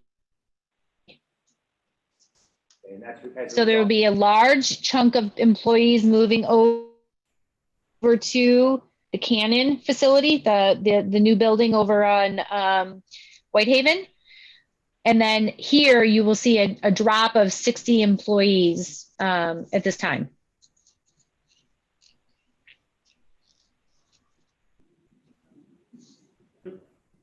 Kristen, I think it's only fair to say that because it's such a large building that we would maybe be looking for a little more expansion on the traffic, the noise, et cetera, similar to what we requested from the Olive project. Okay, so I can tell you what we have underway, and this is our first time really presenting the details of this project. So this is a good point for a good time for the discussion on those topics. I'll tell you what we have underway, and then we can modify that or expand it as you see fit. So with regard to traffic, we have found ourselves in the past probably month with having some really good circumstances to evaluate the traffic on Staley. So what we've done is we've already done the traffic counts at intersections that we coordinated with the building or with the engineering department. So those traffic counts were done under AASHTO requirements, where we did them at a time when school was in session, and we did it under all the criteria, middle of the week and everything. So those were done previously prior to COVID. So those are complete. Last week and the week before and the week before that, we had a couple of different scenarios out here where we had a week where Thermo was shut down for maintenance and operations for a week. And then we had Fresenius shut down for a week. And then we've got full operations. We've done traffic counts actually sitting in front of the facility under all of those conditions, because we really want to identify how much traffic is the responsibility or the results of Thermo operations, how much is Fresenius's operations, and we're really trying to get a full picture of what's happening through this corridor. In addition to that, we physically counted all the parking spaces that are currently at the facility, and we're trying to identify what is the best and most efficient layout for the parking. So those are all in the works and will be submitted to engineering and to the building department to show, exactly what is happening there and what we're proposing there. So then with regard to the sound, when we did the driveway application back in 2017, 2018, and it carried over a little bit in 2019, Thermo made an effort to reach out to the neighbors. There were a couple of neighbors that were very actively involved, and the landscaping area that you see along the south property line, that was intended to be put in as a bermed buffer to accommodate any changes in sound that occur, and that was approved as part of the previous site plan. Now that we're putting this building addition in on the southwest side of the building, that is something that when it goes in, it is going to provide additional sound buffering to the trucks in the loading docks, because this structure is now there where before there was the trees and then the trees were cleared. So now we have a building there. And if you look at the renderings or the architectural renderings or images that we submitted, you'll see the southwest addition. Much of the units that are on the top of the building are now going to be screened and buffered with acoustic buffering to minimize the amount of sound that's coming off of them. And that is something that's being done just to accommodate and buffer the sound for the neighbors. So those are the things that we've put into motion prior to actually coming to the board, and we're up for discussion You at mentioned, this point. how many trucks do you have a day? That, Mark, do you have that number yet? Or No. Patrick, Mark or Patrick? I do not. We had that as part of the truck access. And I want to make sure that everyone's clear on that. The driveway that's shown on this plan, that's already approved. So the trucks associated with that and that driveway access, that was a separate site plan and already approved. Kristen, maybe the question, What we can do is we can go back. would there be additional trucks as a result of these? Yeah, I think that's something that Mark and Patrick from Thermo, we're going to have to get an answer to that. Are we looking at additional truck traffic due to this, these additions? Yes. Also, Okay, so that will be quantified as part of the traffic study. Go ahead, Frank. There seems to be a problem with truck traffic. And then when they get off the thruway, the big trucks say that turnaround there is not big enough. So they get off at Whitehaven, then they go down all the way to the end of the road to West River, and then they come in that way. Is there any way you can solve that problem as to what the problem is with the trucks? Circle off the thruway? Because that seems to be a problem, especially with more truck traffic. You follow me? I'm sorry, I can't hear what you're saying. Yeah, I can't either. I'll say it Neither again. can I. There's a problem getting off the thruway to get to a circle, and the big trucks can't negotiate that circle because it's too narrow. It's not a big enough diameter, I guess. And so what they end up doing is going to Whitehaven, get off at Whitehaven, go all the way down to Whitehaven, and get off at and then they stop at West River and come down West River Service Road, rather than going on Staley, which is, you know, on the intended route. Is there anything you can do about it? What? You have semis coming down the surface road? Yeah, Yeah, from Whitehaven. it's true. Because they can't, I've never because seen they it. Never can't, saw it. because they can't turn around at the, make the turn. I'm not a truck driver, but apparently there's a difficulty with it. So I guess what Frank's asking you, Kristen, is there's gonna have to be some work done on that issue of the trucks going down Whitehaven to West River, up West River to Staley, to the facility. So that's something that's gotta be addressed. Also, my other question is on your seeker, you seem to put here that you generate a large amount of hazardous waste. What do you do with that material? Mark? So that we do have a company that handles all of our hazardous waste. They come in and they remove it. I believe it's Clear Harbors is the name of the company. Is that hazardous waste in liquid form or pill form or? It's in both liquid and powder form. So the liquid form would go where? In some kind of a container that is then sealed and put on a truck to be removed, or how does that work? Yes, that's how it works now. We have a waste handling garage, if you will, that will be removed as part of this project. And the waste handling building will be incorporated into the northeast addition. So that any liquid waste, unless there's an accident, so to speak, could not run off a surface and, contaminate ground in the area or anything like that? Correct. It'll be actually inside our building. Right now, it's inside a garage that's next to our parking lot. With the expansion, that'll be brought into our facility. With containment, et cetera. Yes. What's your expected timetable for the delivery of the traffic study and the noise study? Well, no noise study has been requested at this point. So we have not done any legwork to evaluate the noise study. With regard to the traffic study, we can have that, we intend to have that in, all the counts are done and everything. We probably could have that in probably 2 to 3 weeks. So prior to the next meeting. I think we would like to see more of this paperwork brought forward, Kristen, traffic, noise.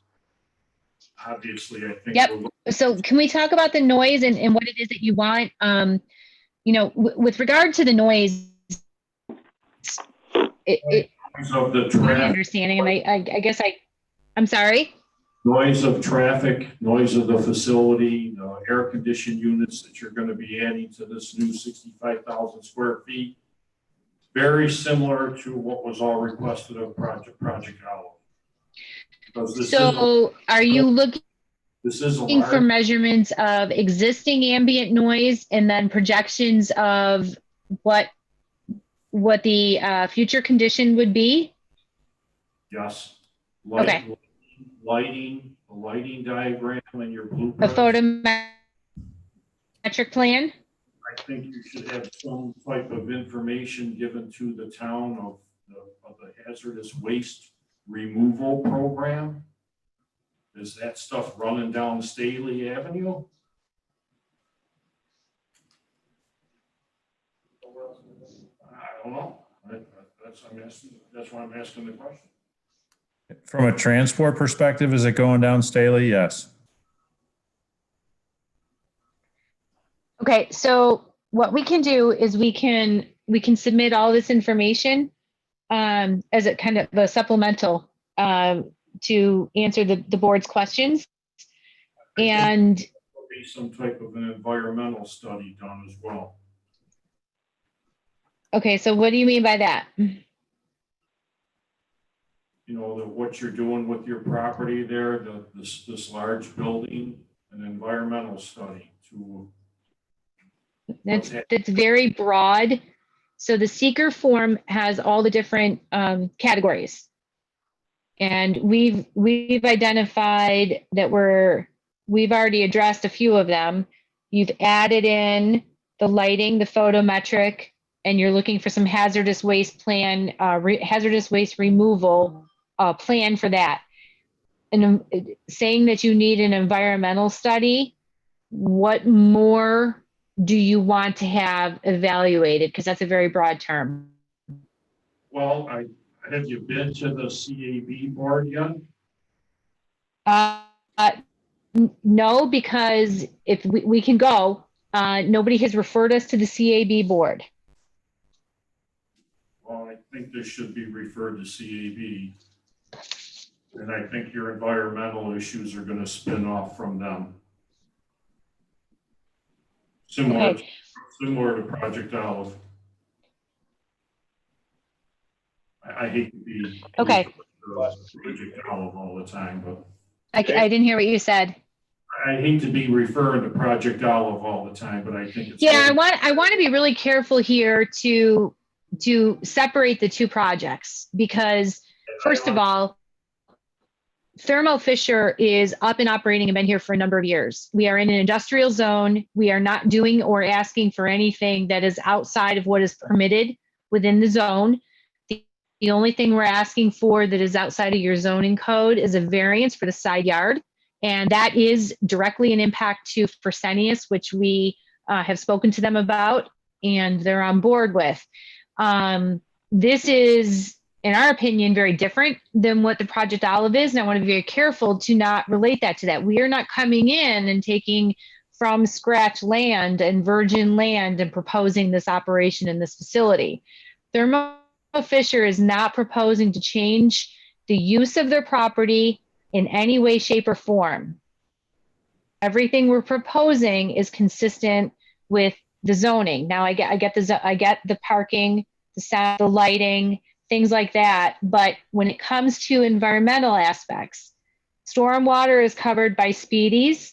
We are not exceeding the allowed building coverage of 40%. We actually are proposing a 35% building coverage.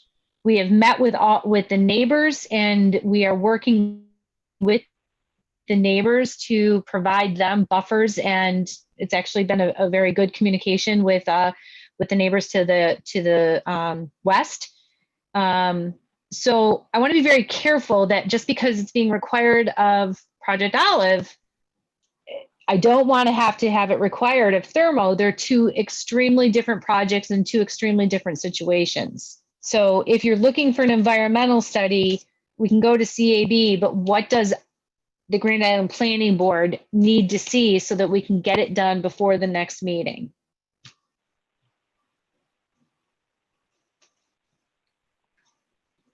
I have a couple of questions, Kristen and Mark and Pat. Is this Dave? Yeah, it is. On the northeast building. Okay, is there anybody, Dave, can you speak up? I can hardly hear you. Okay, I'm as close to the mic as I can get. And perfect, that's better, thank you. I'm assuming those three sawtooth doors are overhead doors for delivery trucks. Is that correct? Are those three loading or unloading bays? Yeah. Are you looking on the west face of the building? I'm looking at the north face of the northeast building.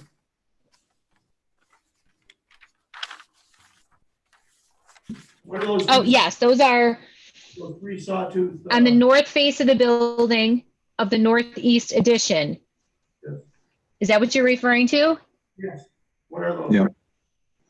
Yeah, those are due to the lagoon. Yes, those are loading docks. Okay, because they don't read on the rendering as loading docks. They just look as vertical siding of some sort. I don't. Yes, those are loading docks. They originally were perpendicular to the building, and we kind of angled them so that the trucks could maneuver out efficiently, because we cannot change that edge of pavement more than we already are on that north side of the building because, as Mark said, of the lagoons. So I'm assuming a truck is going to pull in and back quite easily into those spots and then do a 180 turn to turn out and go back the way he came in. Is that correct? No. What's going to happen is what currently happens is going to continue to happen, Dave, is that all trucks for both facilities come in the driveway that's between the Fresenius parcel and the Thermo parcel, which would be kind of right over top of the east property line of the Thermo parcel. So the trucks come up between the two buildings, and for Thermo, they're going to come up between the two buildings. They're going to go up the east side of the northeast addition. And if you look at sheet 3, you can kind of see where that is. So they're going to come up the property line, and then they turn to the west. They make a left turn, and then they will back into the loading docks. Then when they're done, they will pull straight out of the loading docks, go around to the west of the existing building, and then drive down the west. They would head south along the west face of the existing building, and then they would go out the new driveway. Okay. And if you would like, I can share my screen and kind of move my cursor to do that. I think I understand it, and that explains why that rendering doesn't show those doors, because they're on the side that you can't see from that, that view. Yes. Right. What are those, there's two, 2,400 square foot buildings that are shown along the north property line? What are those for? I'm sorry, I didn't hear you. There are two 2,400 square foot buildings shown near the north Yep. property line. What are those? So one of the buildings is already there. That was approved as part of the site plan from 2017. Those are pole barns that are used for storage of like campus maintenance. So those are exterior storage, and those are just pole barns that they intend to. There's overhead doors on them, and they that's where they keep. They read on your drawings as two proposed buildings. So you're saying one's existing and one's new? Yes. You know what, Mark? Is the one building built yet? Yes. Okay, so my apologies. That one building is currently built, so it's actually one proposed building. Okay. It's just a duplicate of the one that's currently there. And just as a comment, I think on your AGT renderings, they're mislabeled. The north elevation really is the south, and the south elevation is really the north. Okay, hang on. Let me open that. Which one did you say, Dave? On the AGT building. Okay, so that'd be the Southwest Edition. Yeah, the one that's labeled north elevation really is the south elevation, and the one that's labeled south elevation. North elevation. Yeah, those were prepared by CRB Group, and we will have them modify that, but you are correct. And if you look at, I guess it's actually the north elevation, but it's labeled south elevation, you can see how the building has two different heights to it. And that would be sheet 2 of the 3 sheets that we had with the renderings. Right, and I think In that, you can see that there's a portion of the building that is lower than the rest of the building. And there's a number of mechanical units that are in that lower building. And the reason that was done was to buffer the sound. Yeah, I think your aerial view of page 4 of that really helps explain that too. Yep. And again, those are things that were specifically put in to buffer any sound impacts. Christian, what's the material on the exterior of the building and the colors? I mean, are they going to match the existing buildings, or? I'm sorry, I can't hear you. What is the material on the exterior of both buildings, and what color will it be? So everything is going to match the existing building. The intent is to have a consistent exterior facade.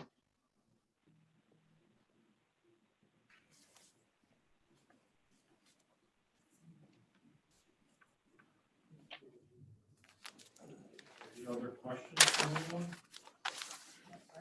I would like to move that we approve this with the proviso that they get all the necessary variances. I think they talked about a 10-foot variance on the one building. And I think that's the only one you need to get, isn't it? And you get approval from all the necessary boards. Could I suggest, Frank, that maybe we table this pending getting the traffic information and additional information that Kristen has requested? What exactly were we looking for? The traffic? Well, particularly the traffic and circulation of vehicles and so on. I have a question getting back to Dave Bruno, what you said at the outset, or not at the outset, but a while back, about certain things that you would request more information be brought back to this board. I wonder if you could enumerate those quickly, and I'll write them down here. Well, I thought we were talking about noise study, traffic, hazardous waste, lighting, And referral to the CAB. referral to the CAB. Hazardous waste. mean, some things aren't really in our wheelhouse, like, traffic, for example, but I still think it should be done. We don't have to approve it, but it should be Okay. a thing. Well, if there's a second to Frank's motion, I'll hold off the discussion or my comments if anybody's got a second, because I've got. Guys, this is Kristen. Can somebody repeat Frank's motion because I wasn't able to hear it? I'm gonna withdraw it because, I agree. I still can't hear. He's withdrawing, Kristen. And I agree- Okay. I agree with Dave that we should wait until we get traffic, at least the noise and traffic study. I don't agree about this. I still can't hear you, Frank. Here, I Withdraw my motion, and that we should wait for the traffic study and the noise study. I don't agree that we need to have the conservation committee look at this. Those are the only two. So, okay, so you retracted the motion. Kristen, I just want to say this. Because some of us, as members of the board, have had discussions with one another about a variety of plans over time. We are very, very sensitive when it comes, well, anything that comes before the board. We want to make sure we dot all the i's, cross all the t's. And we're particularly sensitive with something that has, a larger size and a larger scale to it, and has impact on things like noise, traffic, lighting, conservation advisory board, and so on and so forth. We're very, very cognizant of those things. So, I think I'll throw it back to Dave Bruno. Dave, if you wanted to make a motion specific to having certain things brought back to our board for further review, and or suggest that we get input from, in particular, Conservation Advisory Board, I'll pass that back to you. Or anybody else? Dave, Anyone want to make the motion? Or? Dave, I've been keeping notes. Can I offer up what I've documented Go ahead. as what we need to come back with and then go from there? Go ahead, Kristen. Is that okay? Sure, go ahead. Okay. So what I've written down is, hang on. So the first thing is we have to go for the variance. So the variance is obviously not until August. So we expected that we were going to have to come to the August meeting. So we're going to we're going to make application or communicate with the CAB and go before the CAB. We are going to wrap up our traffic study and submit that to you. We've got a parking study, which is an evaluation of the parking versus the employees. We've got a request for a photometric plan. We have a request for documentation on the hazardous waste plan and a hazard on what exactly are the truck movement patterns around the facility. And that's all I have. Okay, so safe to say, Kristen, I'd make a motion that we table this pending receipt of that information and those studies back. And hopefully, most, if not all of that will be back in our hands and on the agenda for August. So my motion would be to table on that basis. Kristen, Hey, Kristen and board, this is Scott B. Ross. I have the engineering group there. This is sort of like name dropping, and it's not really intended to be name dropping, but this expansion, it was to a degree had some momentum behind it before COVID, and now it's got a ton of momentum behind it just from an industry perspective because we're a major player in the potential production of a vaccine. It has, the guys that are on the phone, we've been participating in all afternoon workshops for a 2-week period of time to figure out how we can support the production of that. And it's a real thing, that's putting a lot of pressure on our business. So if you're successful, can we be first in line? Yeah, really. So, so, We have So- we have a motion. so to Scott's point, what we want, no other items that this board has any questions on, specifically as they relate to zoning.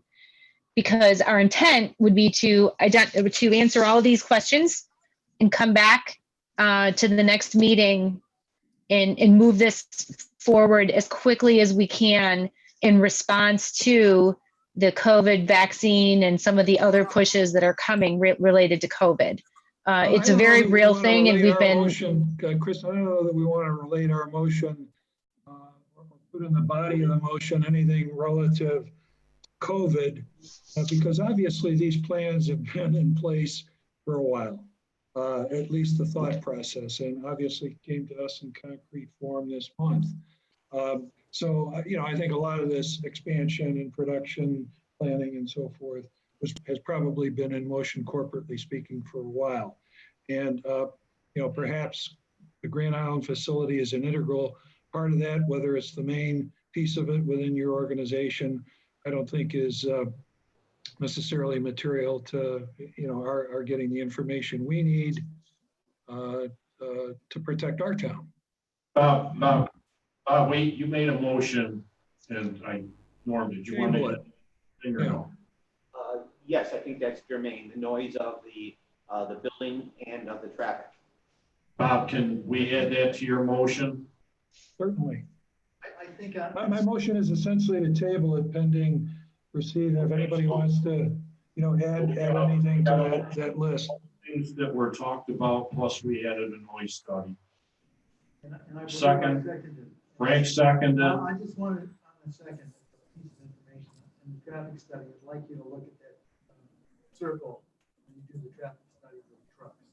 Sure, Like that to be- sure. Not to be forgotten. You said, yeah, we'll look at it, but I want, that's what the other guys. told me. I don't think they. Okay, I'm sorry, Dave, I was not able to hear what Frank said. Frank was asking about the circle, for you to take a look at the circle in your traffic study. Are we talking about the circle right off of the 190? Yes. Because that circle kind of establishes that Staley Road heading. Okay, we had a motion and a second. I'm sorry, who seconded? Second was Frank Recco, Arlene. Okay, thank you. All in favor? Aye. All opposed? No, that carried. See you next meeting, Kristen. Okay, thanks, guys. Yeah. Great, please. Thank you. Tell Mr. Scheid we'll be with him at the end. We'll be there in a second. How about, like 5 quick minutes? There's 2 breaks or something. Do that. You can mute it, so Mike will. What do I do? Just mute myself?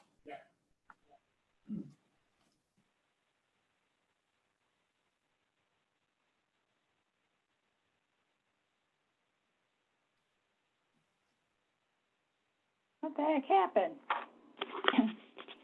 I don't know. I guess we're on hold. Yeah, somebody needed to take a break, I guess, for a minute. Sorry, thank you. I forgot you can hear what I said. That's okay.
So I've got a, hello?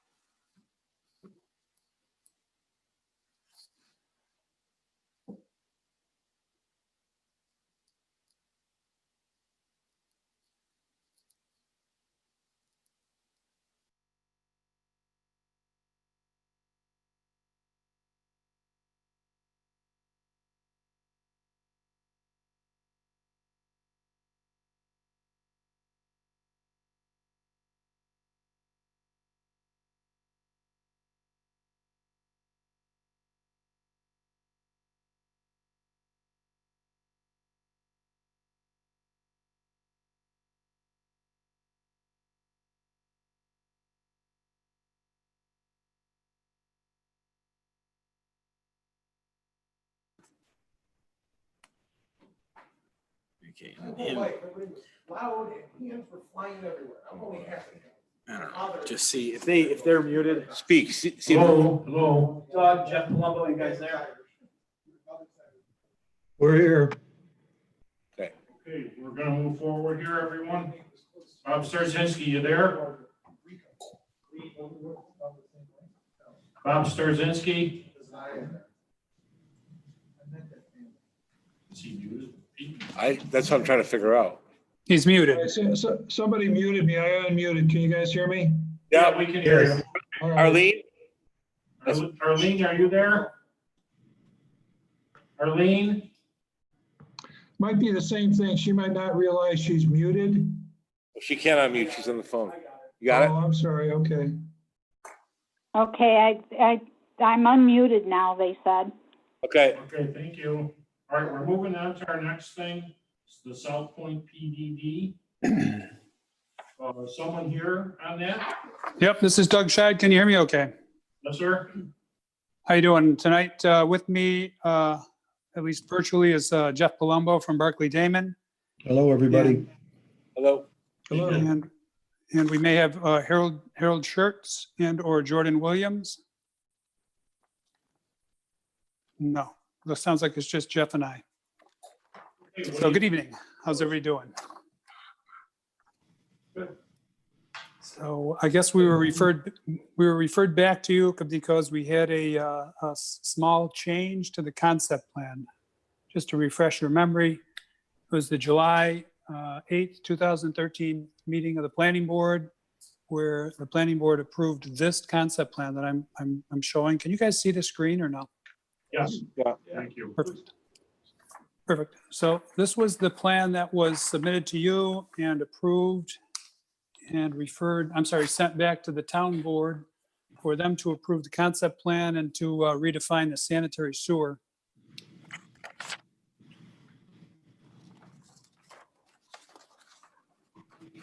So for the last 6 years, we've been doing wetland delineations and sewer studies and traffic studies at the request of the town board. And then last year, the town board asked us to do a information meeting where we presented this concept plan for the new board and for everybody to understand it. And we also had to redo the wetland delineation. So the wetland delineation expired from the Corps of I'm sorry, it's getting late, guys, from the DEC. DEC required the wetlands to be delineated. And so what this image is here is the plan that you approved in 2013 with the expanded wetlands shown in red. So of particular note, this area up here, this about another 1.3 acres, made it pretty much impossible for us to construct the plan as submitted without substantially impacting more wetlands. which is something loud and clear the conservation people did not want us to do. So from January to March of this year, the developer embarked on a design to avoid any wetland any wetland impact on the site. We also were trying to respond to some of the comments based from the stakeholders on connection to Glen Avon Road and to try and disperse traffic so that we can minimize the impact on traffic. So the concept plan that we've submitted back to the town board, who was referred back to the planning board for your recommendation, shows basically a much smaller impact, a smaller development. There's only about 6 miles of road versus 10 miles of road in the project that we submitted in 2013. The number of units is about the same. There's a slight difference, and I do have a table I can share with you. The biggest difference is we took the assisted living facility that was in the core of South Point, and we moved it off to what's now like an out parcel. It has only a connection onto Baseline Road, so that it can be developed, you know, fairly separately from South Point. Development along Staley Road, Love Road, and Baseline Road remained virtually unchanged. The South Point West, which is the corner of Love and Baseline, that subdivision remained unchanged from what was submitted back in 2013. The Carl Road extension here, this South Point East, as it's known in the lower area, got reduced in scale so that it no longer traverses the gas pipeline as it did in 2013. And South Point Core is comprised of only single-family attached, you know, row house type dwellings, and then 2 mid-rise apartment units. So the overall density remains, it's just a little bit smaller, but we're still rated at about 2 units per acre. So really low density development. We're about 86%, you know, open space. And let's see, what else is major change here? Trying to keep this simple as late as is. Absolutely no wetland impact. We're proposing to bridge over the wetland along the ditch there at Staley at this point in time, so that we can avoid some hurdles with that. And we also had to do an exhaustive downstream sewer capacity analysis and modeling that we worked on with the town and our sanitary engineer GPI. We also have completed just recently a new traffic impact statement that was required by the town board in December, that was submitted along with this, that again shows no impact from this development. In fact, it's a lower impact than what was submitted in 2013.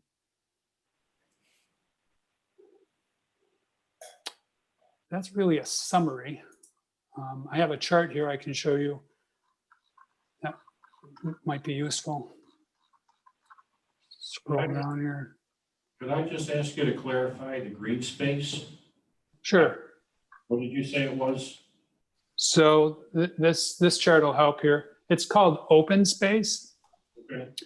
So, you know, under PDD, there's no such thing as green space. It's a definition of open space. Open space is defined as anything that's not roads, parking surfaces, or buildings for the most part.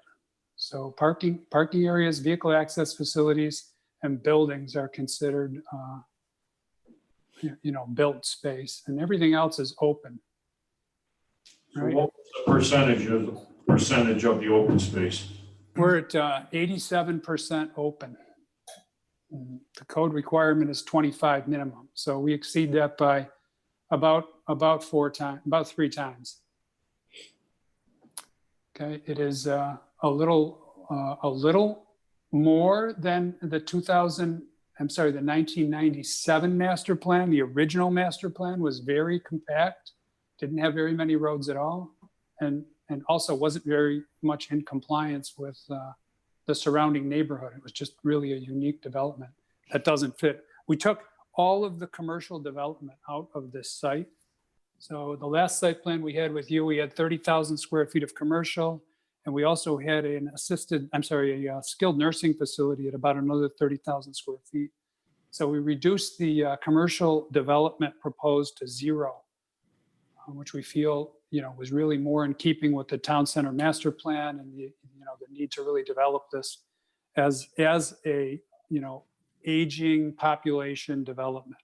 So our units are targeted at, aging population, mid-rise apartments. They're small, they're conservative. They're for people who, really there's an underserved market here in Western New York and specifically in Grand Island for units that are a little bit smaller that people can afford to live in. They're not luxury apartments.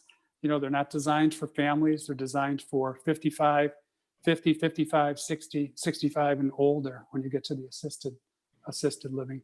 We took the skilled nursing component out because Western New York has an abundance of skilled nursing. There's really no demand for that. So the confusion that has been talked about is the difference between what's called open space and disturbed acres. When we build the subdivision, we're going to certainly disturb more than 13% of the 184 acres. So I added a line here called disturbed acres, which is a little important, okay? So we're going to disturb about 112 acres when we put lawns in for single family homes. And that's the biggest component here. If you look at the site plan, is because we have a little bit larger single family development than previous, our disturbed acreage goes up, but those areas go back to what's called open space in the form of lawns and landscaped areas and trees. Our expected resident population went down, actually 21% from the 97 master plan, about a 1% variance from the 2013 master plan. And then the job creation is lower because we don't have an expected commercial development component any longer.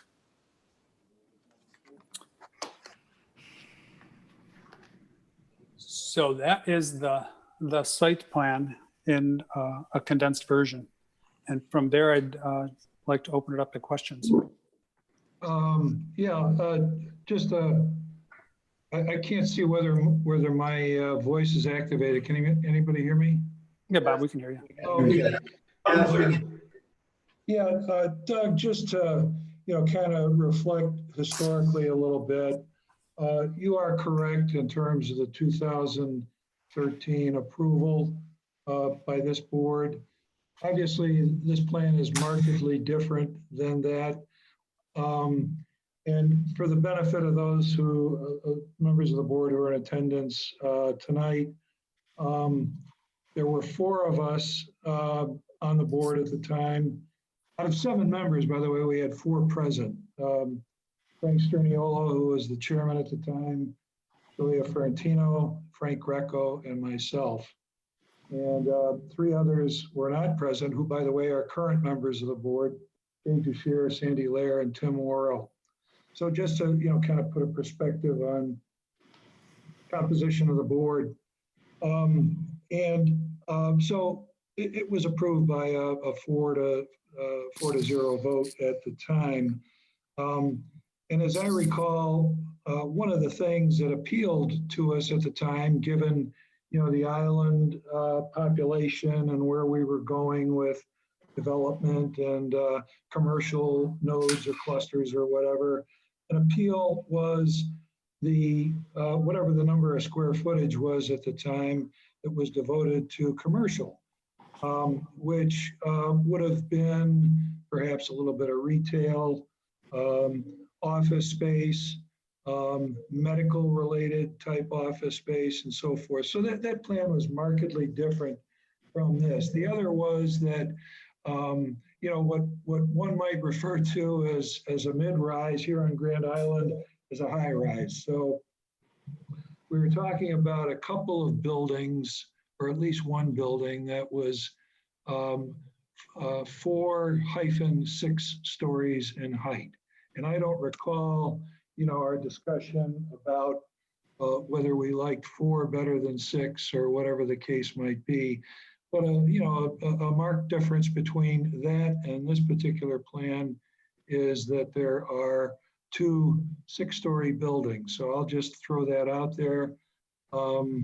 because we've got a height limit or a height limit of, I think, maybe 2.5 stories or 40 feet or something like that. I don't have the code book in front of me. Actually, I'm sorry. No, go ahead. You were going to pipe in. Go ahead. No, I'm sorry. I interrupted you. I apologize. No, that's okay. That's all right. The other, Doug, is that, you have a private road going back to the one building just south of the pipeline. Can you pave over the pipeline, I guess is the question. And if so, and by the way, this gets to a point made by the Traffic and Transport Committee in a letter that, they forwarded to us a day or two ago, having to do with turning radiuses and, that type of thing. But I guess more importantly is a paved road, be it private or town road, over the pipeline, a newly created one that is that permissible? Do you want me to wait till the end or do you want me to respond? No, go ahead. Appreciate your comment. Yeah. Sure. That is just a right of way. It's an easement. Okay. It's land owned by Associated Grand Island. So yes, we can build over it. Okay. And that is a private access driveway right now. That's not public road. Okay. The other is, and this goes back to both the cover letter for our agenda of the July 8th, 2013 meeting and the July 13th cover letter of, the current cover letter from Bob Westfall. So really this is a question I'd like to put back to Bob Westfall because a sentence was lifted right out of the 2013 one and placed in the current one, saying in conjunction with this, there is also an ongoing initiative to modify the originally created sewer district for this development. I'd like Bob Westfall to maybe expand on that a little bit and explain where we are in current terms. Bob, are you there? Yes, ma'am. Right. In terms of the applicant had filed a petition to the town board to expand the sewer district that included, so that was the new piece that Doug's referring to. Doug, is it Southwest? Is that you guys? Correct. So Southwest would be a newly sewered area. And anything south of the pipeline, actually. Correct. Yes. Okay. So that has been in front of the town board. It is on hold. They have done the studies. DEC has looked at it. Did not have any negative comments against it. So right now, literally, we're sitting in front. That petition is sitting in front of the board to create the sewer district for this. Once again, we're stuck with the seeker determination, the site plan they're all nested together into one piece. In order to create the sewer district, the justification is the site plan. So we need an approved concept development plan that we currently don't have right now because it's different from the original. They're all related. They're all kind of waiting on this concept development plan to be recommended to the town board to then use that as the tool to go through seeker, which then first step is the seeker, second step is the sewer district, and third step, ultimately, the final plan if it's acceptable. Okay. So if you want me to back up just a little bit, 97, this was the approved concept plan in the seeker, okay? All of the development was north of the pipeline, okay? There was single family home development on the south piece along Love Road and Baseline Road, but that would have to be developed as non-sewered under this plan. Right, and that at the time, Doug, as I recall from earlier documents, was to remain R1B as in Bravo or whatever it was, because it was not part of the PDD as such. That's correct. So just to bring everybody up to speed, that was to remain if you look here, here's the zoning map that was created after this was rezoned to PDD. So this parcel was R1B, right? Yep. So then what happened is we redid the wetland delineation. And when we put the wetlands over this concept plan, it's not feasible. Okay, so just so everybody knows where this came from. This was the original concept plan, not feasible, right? It's all wetlands. So, but there was a large area down here that wasn't wetlands, and a fairly large area down here that wasn't wetlands. So that's when we developed this plan, right? We took advantage of the non-wetland areas, but we kept the density the same so that there was no impact on the sewers or any of the other seeker issues, right? Was less dense, in fact, less density than was originally planned. It was just spread out a little more. And going back to the 2013, discussion, this R1B is developed just like R1B. It's just sewered instead of non-sewered. So these along the road are complying with the R1B zoning ordinance from side yards, setbacks, lot size. What this would be R1D, in other words, 80 by 120 lots. 80 by 160, I think, is R1D. You're correct. Sorry, I apologize. 80 by 160. And the South Point East was 80 by 160 development as well. And this was, remember, we had tried to develop over the pipeline, and there was pushback from people on that. There was pushback on tying into Glen Avon Road when we had the meeting. These people did not want this development tied in. And, like I said, combined with the wetlands expansion, this was the wetlands. This is what happens when we put our wetlands, I showed you that, here it's not colored in red, but it's highlighted here in the darker color, that we couldn't do it. So we had to once again revise the concept plan. But again, if you read that, the PDD, sorry, just grab this out here. If you look at the 407-120 PDD district, the general rules, section 407-120C4, one of the town's primary goals of authorizing planned developments is a preservation of open space. A minimum of 25% of the site shall be used as open space. So, we really feel this development, blends what's going on Love Road and Baseline with single family development, what's going on with Carl Road here. It's very similar development. It takes and leaves Staley just exactly how the character is of Staley Road. We're not trying to change that. These single family attached units are buried back into the wooded areas. This won't be touched at all. Anything that's wetlands is not going to be touched. So, the two mid-rise apartment buildings that we put back here are buried in the middle of this vast area of forest. The only time you might see the tops of them is you're headed over the Grand Island Bridge. So from an impact to the neighborhood, we feel that this is very responsive to trying to keep Grand Island how Grand Island is. And the assisted living facility here off of Baseline Road, again, is tucked back in. It's got very little presence along the road. It's a development that's behind this wetland area up here that won't be touched, right? So all of those trees will remain. You drive down Staley Road, you won't even see this facility. So we feel, that this was very responsive to what, we heard loud and clear from the community at our public information meeting. Yeah, Doug, I have another question before I forget.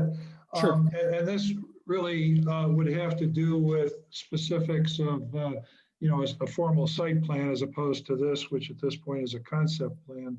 Correct. I seem to recall something else historically that made mention of about 6,500 linear feet of walking path within the complex.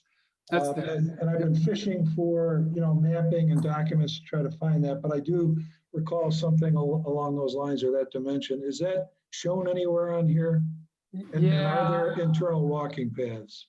Yeah, so the walking path is right here. It's this buffer, this heavy line, and I apologize, it's not called out. It's on the original submission. In fact, we have details of it. So the walking path is the border to this 100-foot buffer, okay, for the wetlands.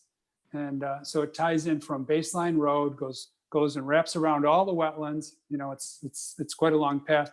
And then it ties back into the pipeline, okay? Okay. So that is there. It's not around the Beaver Dam over on the east side. It's just here. And I'm sorry, it's at least if it's on the old comprehensive plan here. For clarity. Yeah, it's clearer here. See this pathway here? Okay. Yeah, that will still remain. Sorry, it just didn't get into this early concept plan.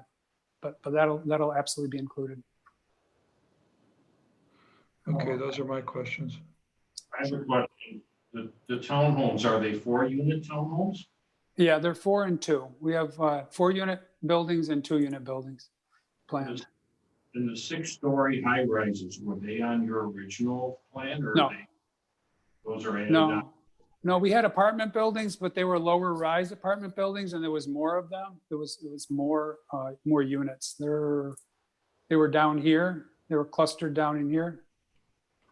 And do you know the distance between the townhomes? Again, this is a concept plan. There's about, it's probably maybe 15 feet between them is my kind of looking at it. 15? Yeah, that's what it looks like. Yeah, I think Maybe I know where you're 20. going with that, Dave. I think it's, what is it, 60 or 65 is the minimum? Well, remember, this is a PDD, so we're not I understand bound that. to those. You know, I understand that, yeah. Yeah. Yeah, there's maybe 20 feet. I mean, looking at it a little more closely there. I mean, this is a really small concept plan, guys. When your previous concept plan was approved? Yeah.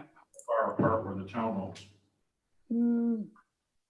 Some of them were as close. I mean, some of them were a little farther apart. You know, we have more land to deal with there. But I think they were about the same density. Maybe they're a little tighter now. You know, and again, and during site plan phase, I'm sure you're going to get a whack at us here. This is just concept plan. We'll get more than one whack. Yeah. Again, we try, you know, this developer and myself in particular, you know, we want to do what makes sense for the town and makes sense for the developer. We're not trying to be adversarial at all. If you say you want 60 feet, we'll take a look at it and see if we can do that. That's quite a big number. Well, it's quite a big number, but you know, there's a reason for it, and in terms of sure, overall zoning and the look and feel of a project. Sure, but that number is based on normal zoning, not PDD. So keep in mind here, we're still only 13%, and where density is 2 units per acre. So this is like half-acre building lots, right? Well, yeah, the reason we're at 13% is, you know, 87% of the site is your basic wetland. Right. So the federal government took that already. Well, federal government, the New York State Thruway Authority, anybody who's ever built anything. Yeah, actually, most of this is DEC. It's not federal. Yeah, well, you know, we can't cure the sins of the past. No, we can't. Yeah. Again, we just have to develop within what we can develop, and certainly we want to be responsive to whatever you guys suggest.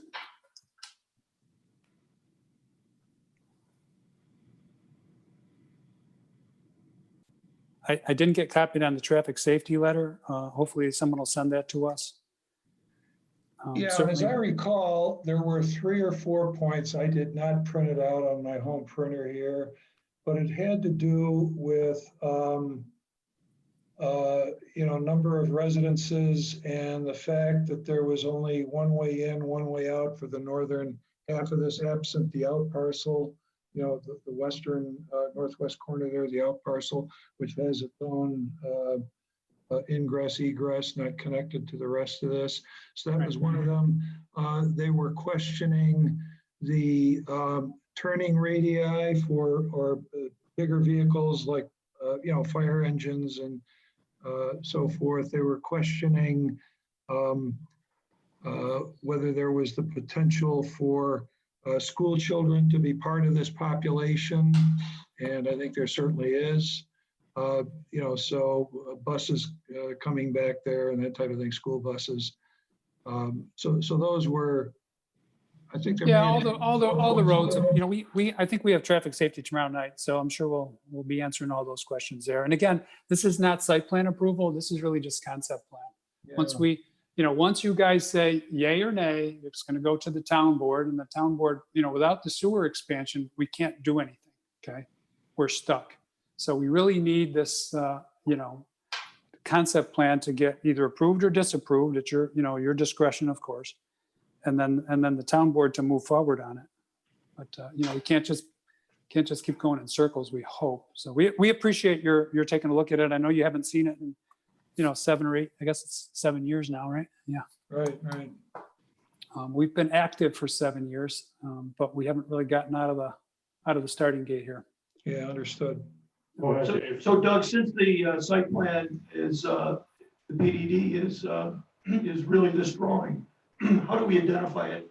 So we reference it properly. I don't see a date on it, or I see a title, New York State DEC Wetland Buffer Comprehensive Plan. Oh, there's a date on, there's a thing on here. Let me see if I can find it here.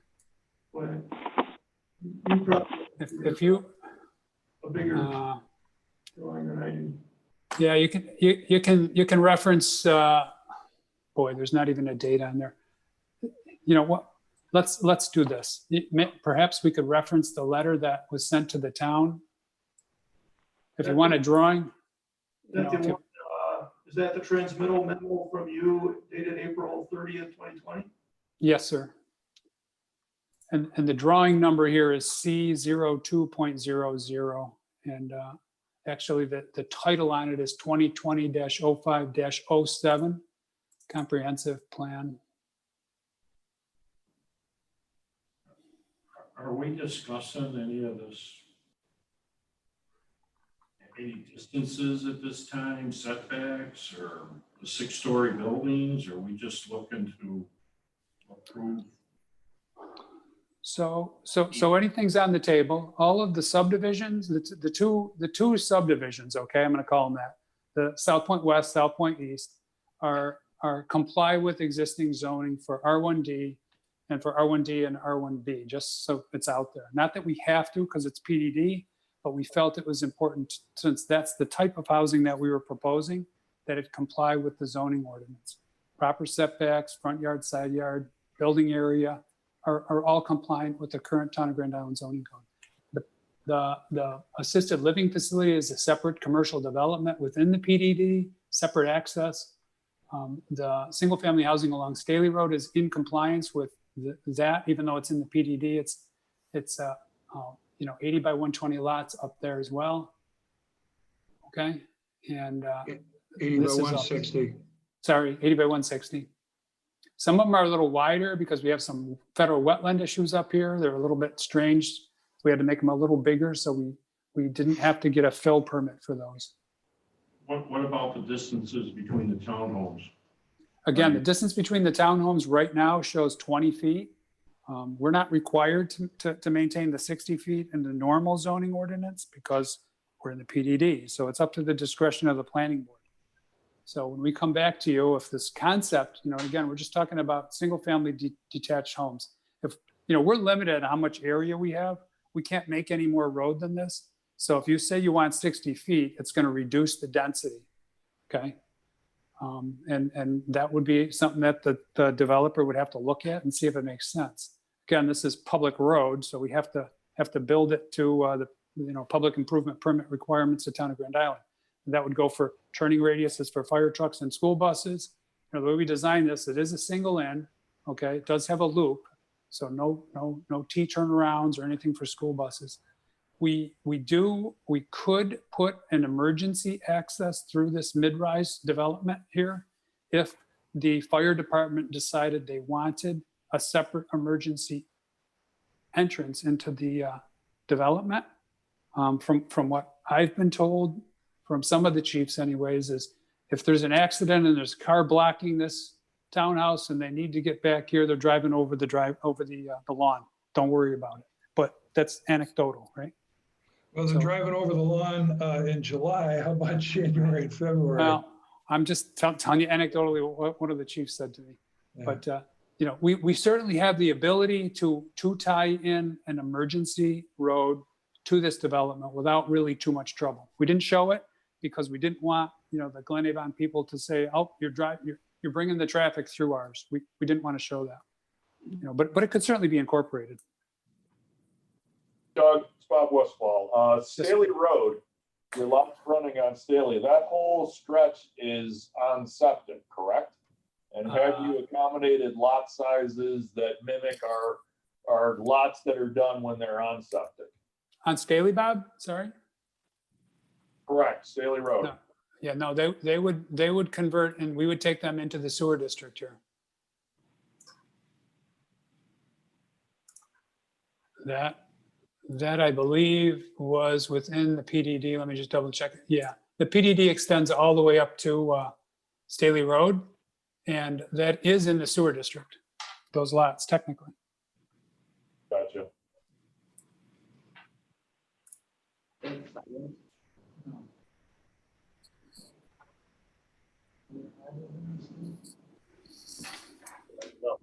So there was one other comment that you made from, I think, Bob, about height. And the mid-rise apartments are lower than what the fire department could reach. We based it on Holiday Inn. And I had a discussion with someone in the fire department on that. Said, no, as long as you stayed lower than the Holiday Inn, we don't need to buy any new trucks. So that's what drove the height of that.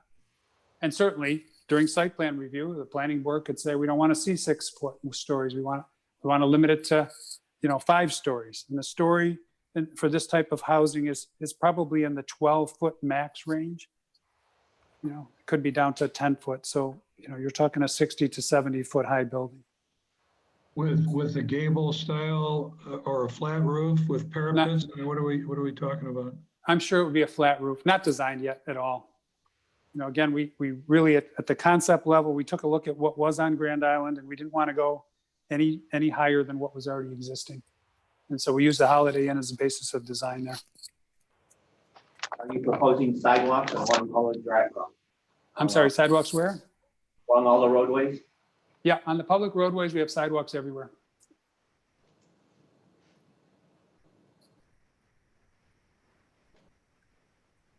Staley Road, I don't know if it has sidewalks, but they could certainly be incorporated. It'd be tough to get it across the wetlands though. Might have to be a little creative there. Well, I personally would like to see a little more room between the townhomes, and I definitely would like to see the 6 stories reduced.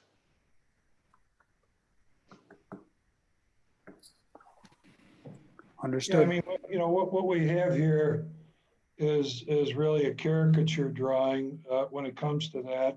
And Dave, to your point, I mean, yeah, they look really squeezed together. If we were to widen those gaps to, I don't know whether it should be 60 or 60, whatever it should be, whatever it's decided, what the yield loss is going to be in terms of number of units, yield loss to the developer, that is. Well, again, during the site plan phase, sure. This concept plays is overall maximum density, general location, general vehicular and pedestrian, general location and extent of public and private open space, general location of existing utilities, and general location of residential, non-residential structures. So that's all we really have to show at this phase. We've tried to go a little bit further. So we might just, say, yes, we hear you. And when and if this ever comes back for site plan approval, hopefully pretty quickly, would be the time to, we'll certainly take that information back and incorporate it. It's something new to us that we didn't hear. It's a little different development. Yes, the developer, of course, always wants to get the maximum number of units. We're trying to maintain about where we were at. And, with the expanded wetlands and, other constraints that we're really trying to address, we certainly want to try and maximize development. But, would it be, do you foresee, or does the developer foresee those townhome units being owner occupied or Yep. for sale? So they're not intended to be rentals? No, they're intended to be owned and, There would be a homeowners association that would take care of common grounds, take care of wetlands, the ponds, maintenance on the ponds. The commercial development certainly would be, a separate parcel owned by a separate entity. The apartment parcels would be owned separately. They would have certainly some association fee there. But yeah, no, we really don't want to, and then the single families are single family. They'll be normally deeded with a public right-of-way road. So how many discrete associations do you foresee here? One. We only see one. HOAs, that is. Yeah, we only see one. We only see one. There's gonna be one homeowners association for the single family attached housing. So the Okay, apartment parcels will be separate yeah. parcels. How about for the mid-rise apartments? How about for? The mid-rise apartment would be a separate parcel, separately deeded. Okay, so there's two of those. Yep. So you've got two separate associations there? No, that wouldn't necessarily need an association, Bob. That would be just like any other apartment building. Okay. So an investor would own those apartment buildings and have them as rentals. Right. So they're a separate entity. They're not part of any HOA. That's The correct. The HOA is really going to apply to the townhomes. Is it going to apply to the single-family homes along Staley? No, That's a separate one? those would be separately deeded. Those are separately deeded parcels on Staley Road. Okay, so they would not have an HOA.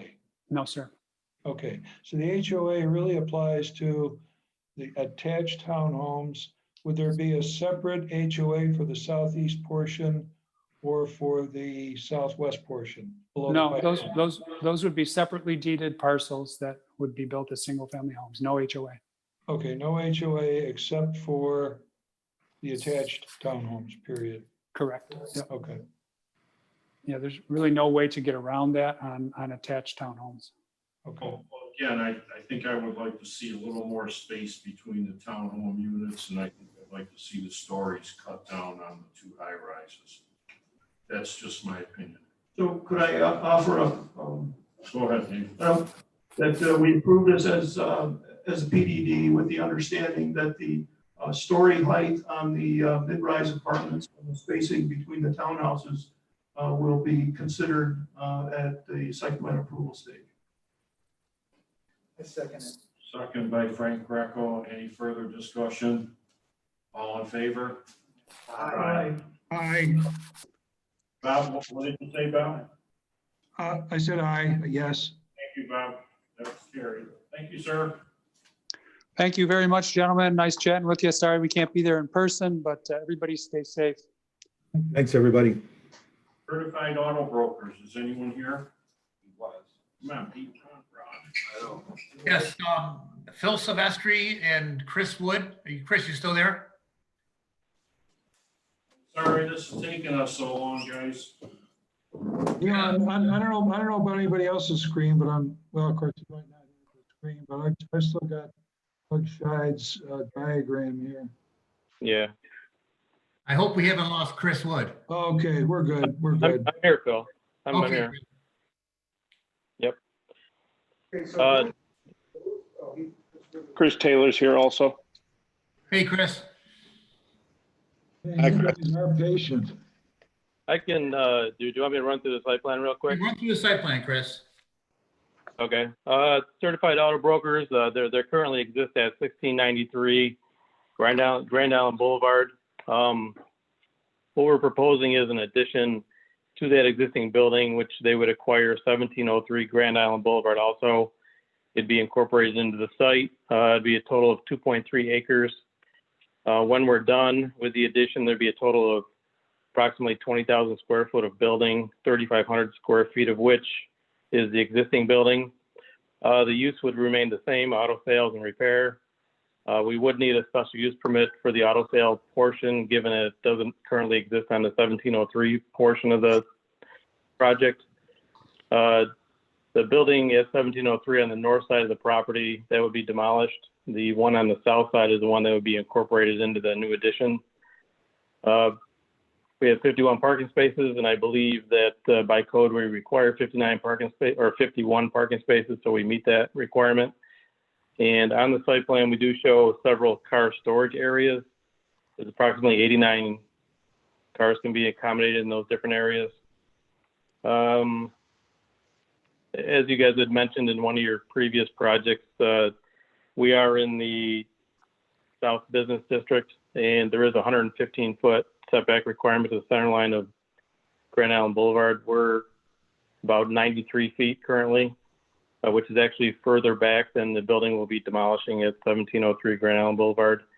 And as was previously mentioned in the other hearing, the town board does have the ability to grant a lesser setback requirement, given that it's in the South Business District.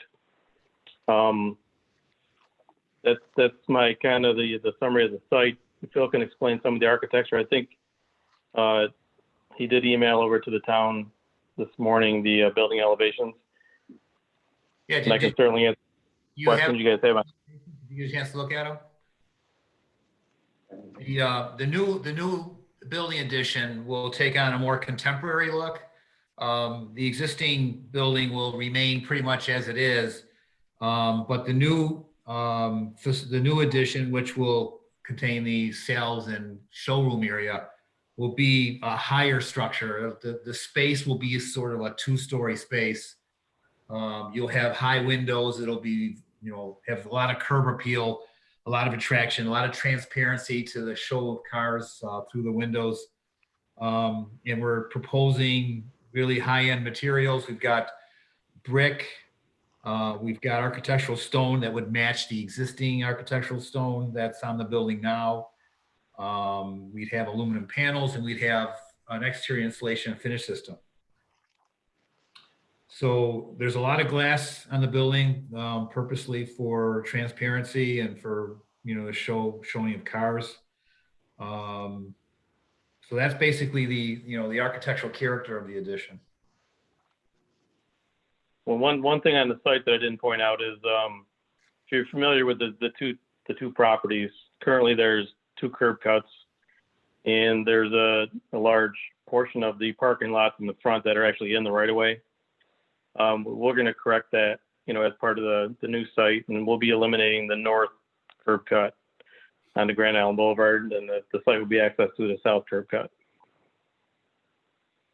I'll mention that the rear of the property will be used for storm water retention and snow storage.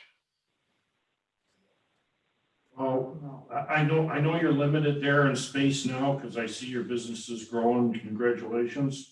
I just would like you to make sure that I know there has been some issues with the amount of parking spaces you're supposed to have, the amount of cars for sale you're supposed to have enough room for. I just would want you to make sure that you kind of cover yourself this time around so you can alleviate that problem in the future. We've pretty much maxed out the paved area to meet the zoning ordinance. So we feel comfortable with the amount of car storage and parking spaces that are shown. Okay, I'm just making a point, that's all. Okay. Anything else anyone wants to add? Currently, the building you're using right now, your office building and your service bay in the back, you're demolishing all that? No, the existing building Oh, will go ahead. we're adding on to the existing building. You're adding on to that. Right. The old plaza, the old Viking. Yeah. I just wanted to make sure. I was like, I can't believe you're gonna demolish. I wanted to make sure. I see they got the elevations on the screen. You can, So that's why I was asking, because I see on the right hand of that building looks like the existing office you have. yes, the right-hand side is the existing building, and the left-hand side is the proposed new addition. It's hard to be upset about knocking down that old Viking plaza. Yeah, I mean, that's a pretty hard thing. I don't know if I want to see that go.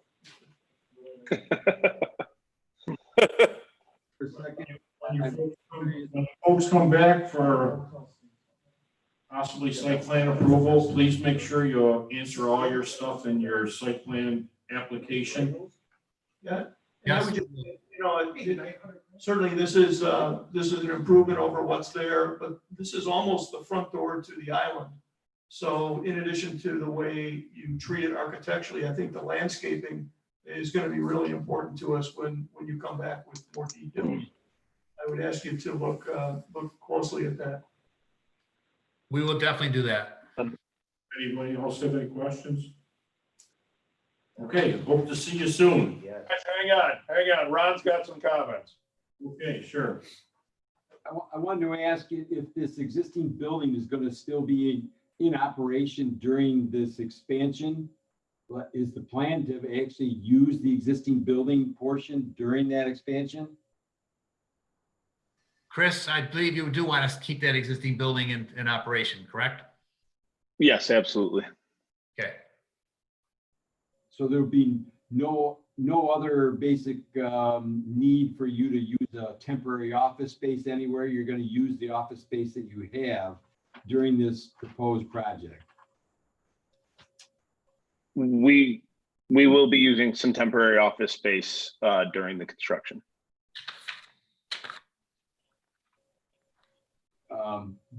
Do you have plans to indicate where that temporary office space might be during this transition? We will show the temporary office space on the site plan review drawings. Okay.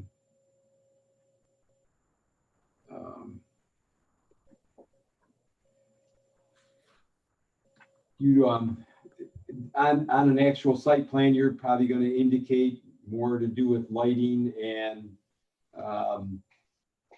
the signage that might be necessary?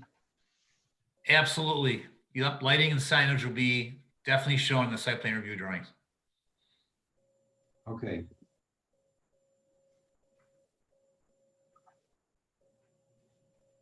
Ron, are you all done? Yeah, I'm good. Thank you. Okay. All right. Hope to see you next meeting. Thank you very much. We appreciate it. Take care. Moving on, applications received and filed.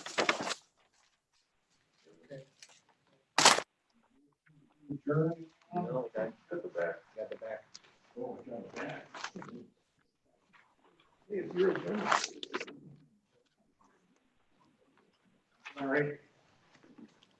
Okay. Oh, okay. The LWRP communications.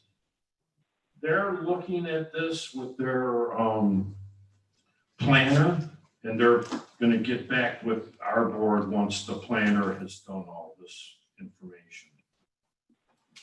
Because the LWRP is doing the whole perimeter of the island and all the streams and such. Who's they? The plan, the LWRP, and then they Committee. have a planner that works with them. So that planner is investigating some questions that they have, and they're going to submit all that information back to us. Yeah, I think the Long Range Planning Committee had a meeting just the other night. I watched part of it on, the live stream afterwards. It was about a 2.5 hour meeting. And basically the whole thing was on LWRP and this particular topic. So I think they're kind of running with the ball on that, Dave, safe to say? Yes. So what's the planning board's role in this? Haven't been clear. I've read some of the documents. But, Well, the New York State Parks had copied us for planning board input. Okay. And obviously we can't make that input without the information from the LWRP. Sure. It's kind of a secret thing, I think. Right. Yeah. So the LWRP is going to give us that information, and then it's going to probably be a rubber stamp program. Well, my comment is they think they've missed the boat by not including Grass Island in the whole thing.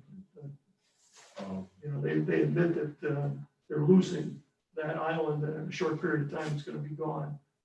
But instead of protecting it as a part of this plan, they basically punted. No, I would, actually, there was quite a bit of discussion about. I understand that. Yeah. DEC and river keepers all say Yeah, I know. we missed the boat. All right, then unfinished business, we might as well just keep these two folks on our agenda.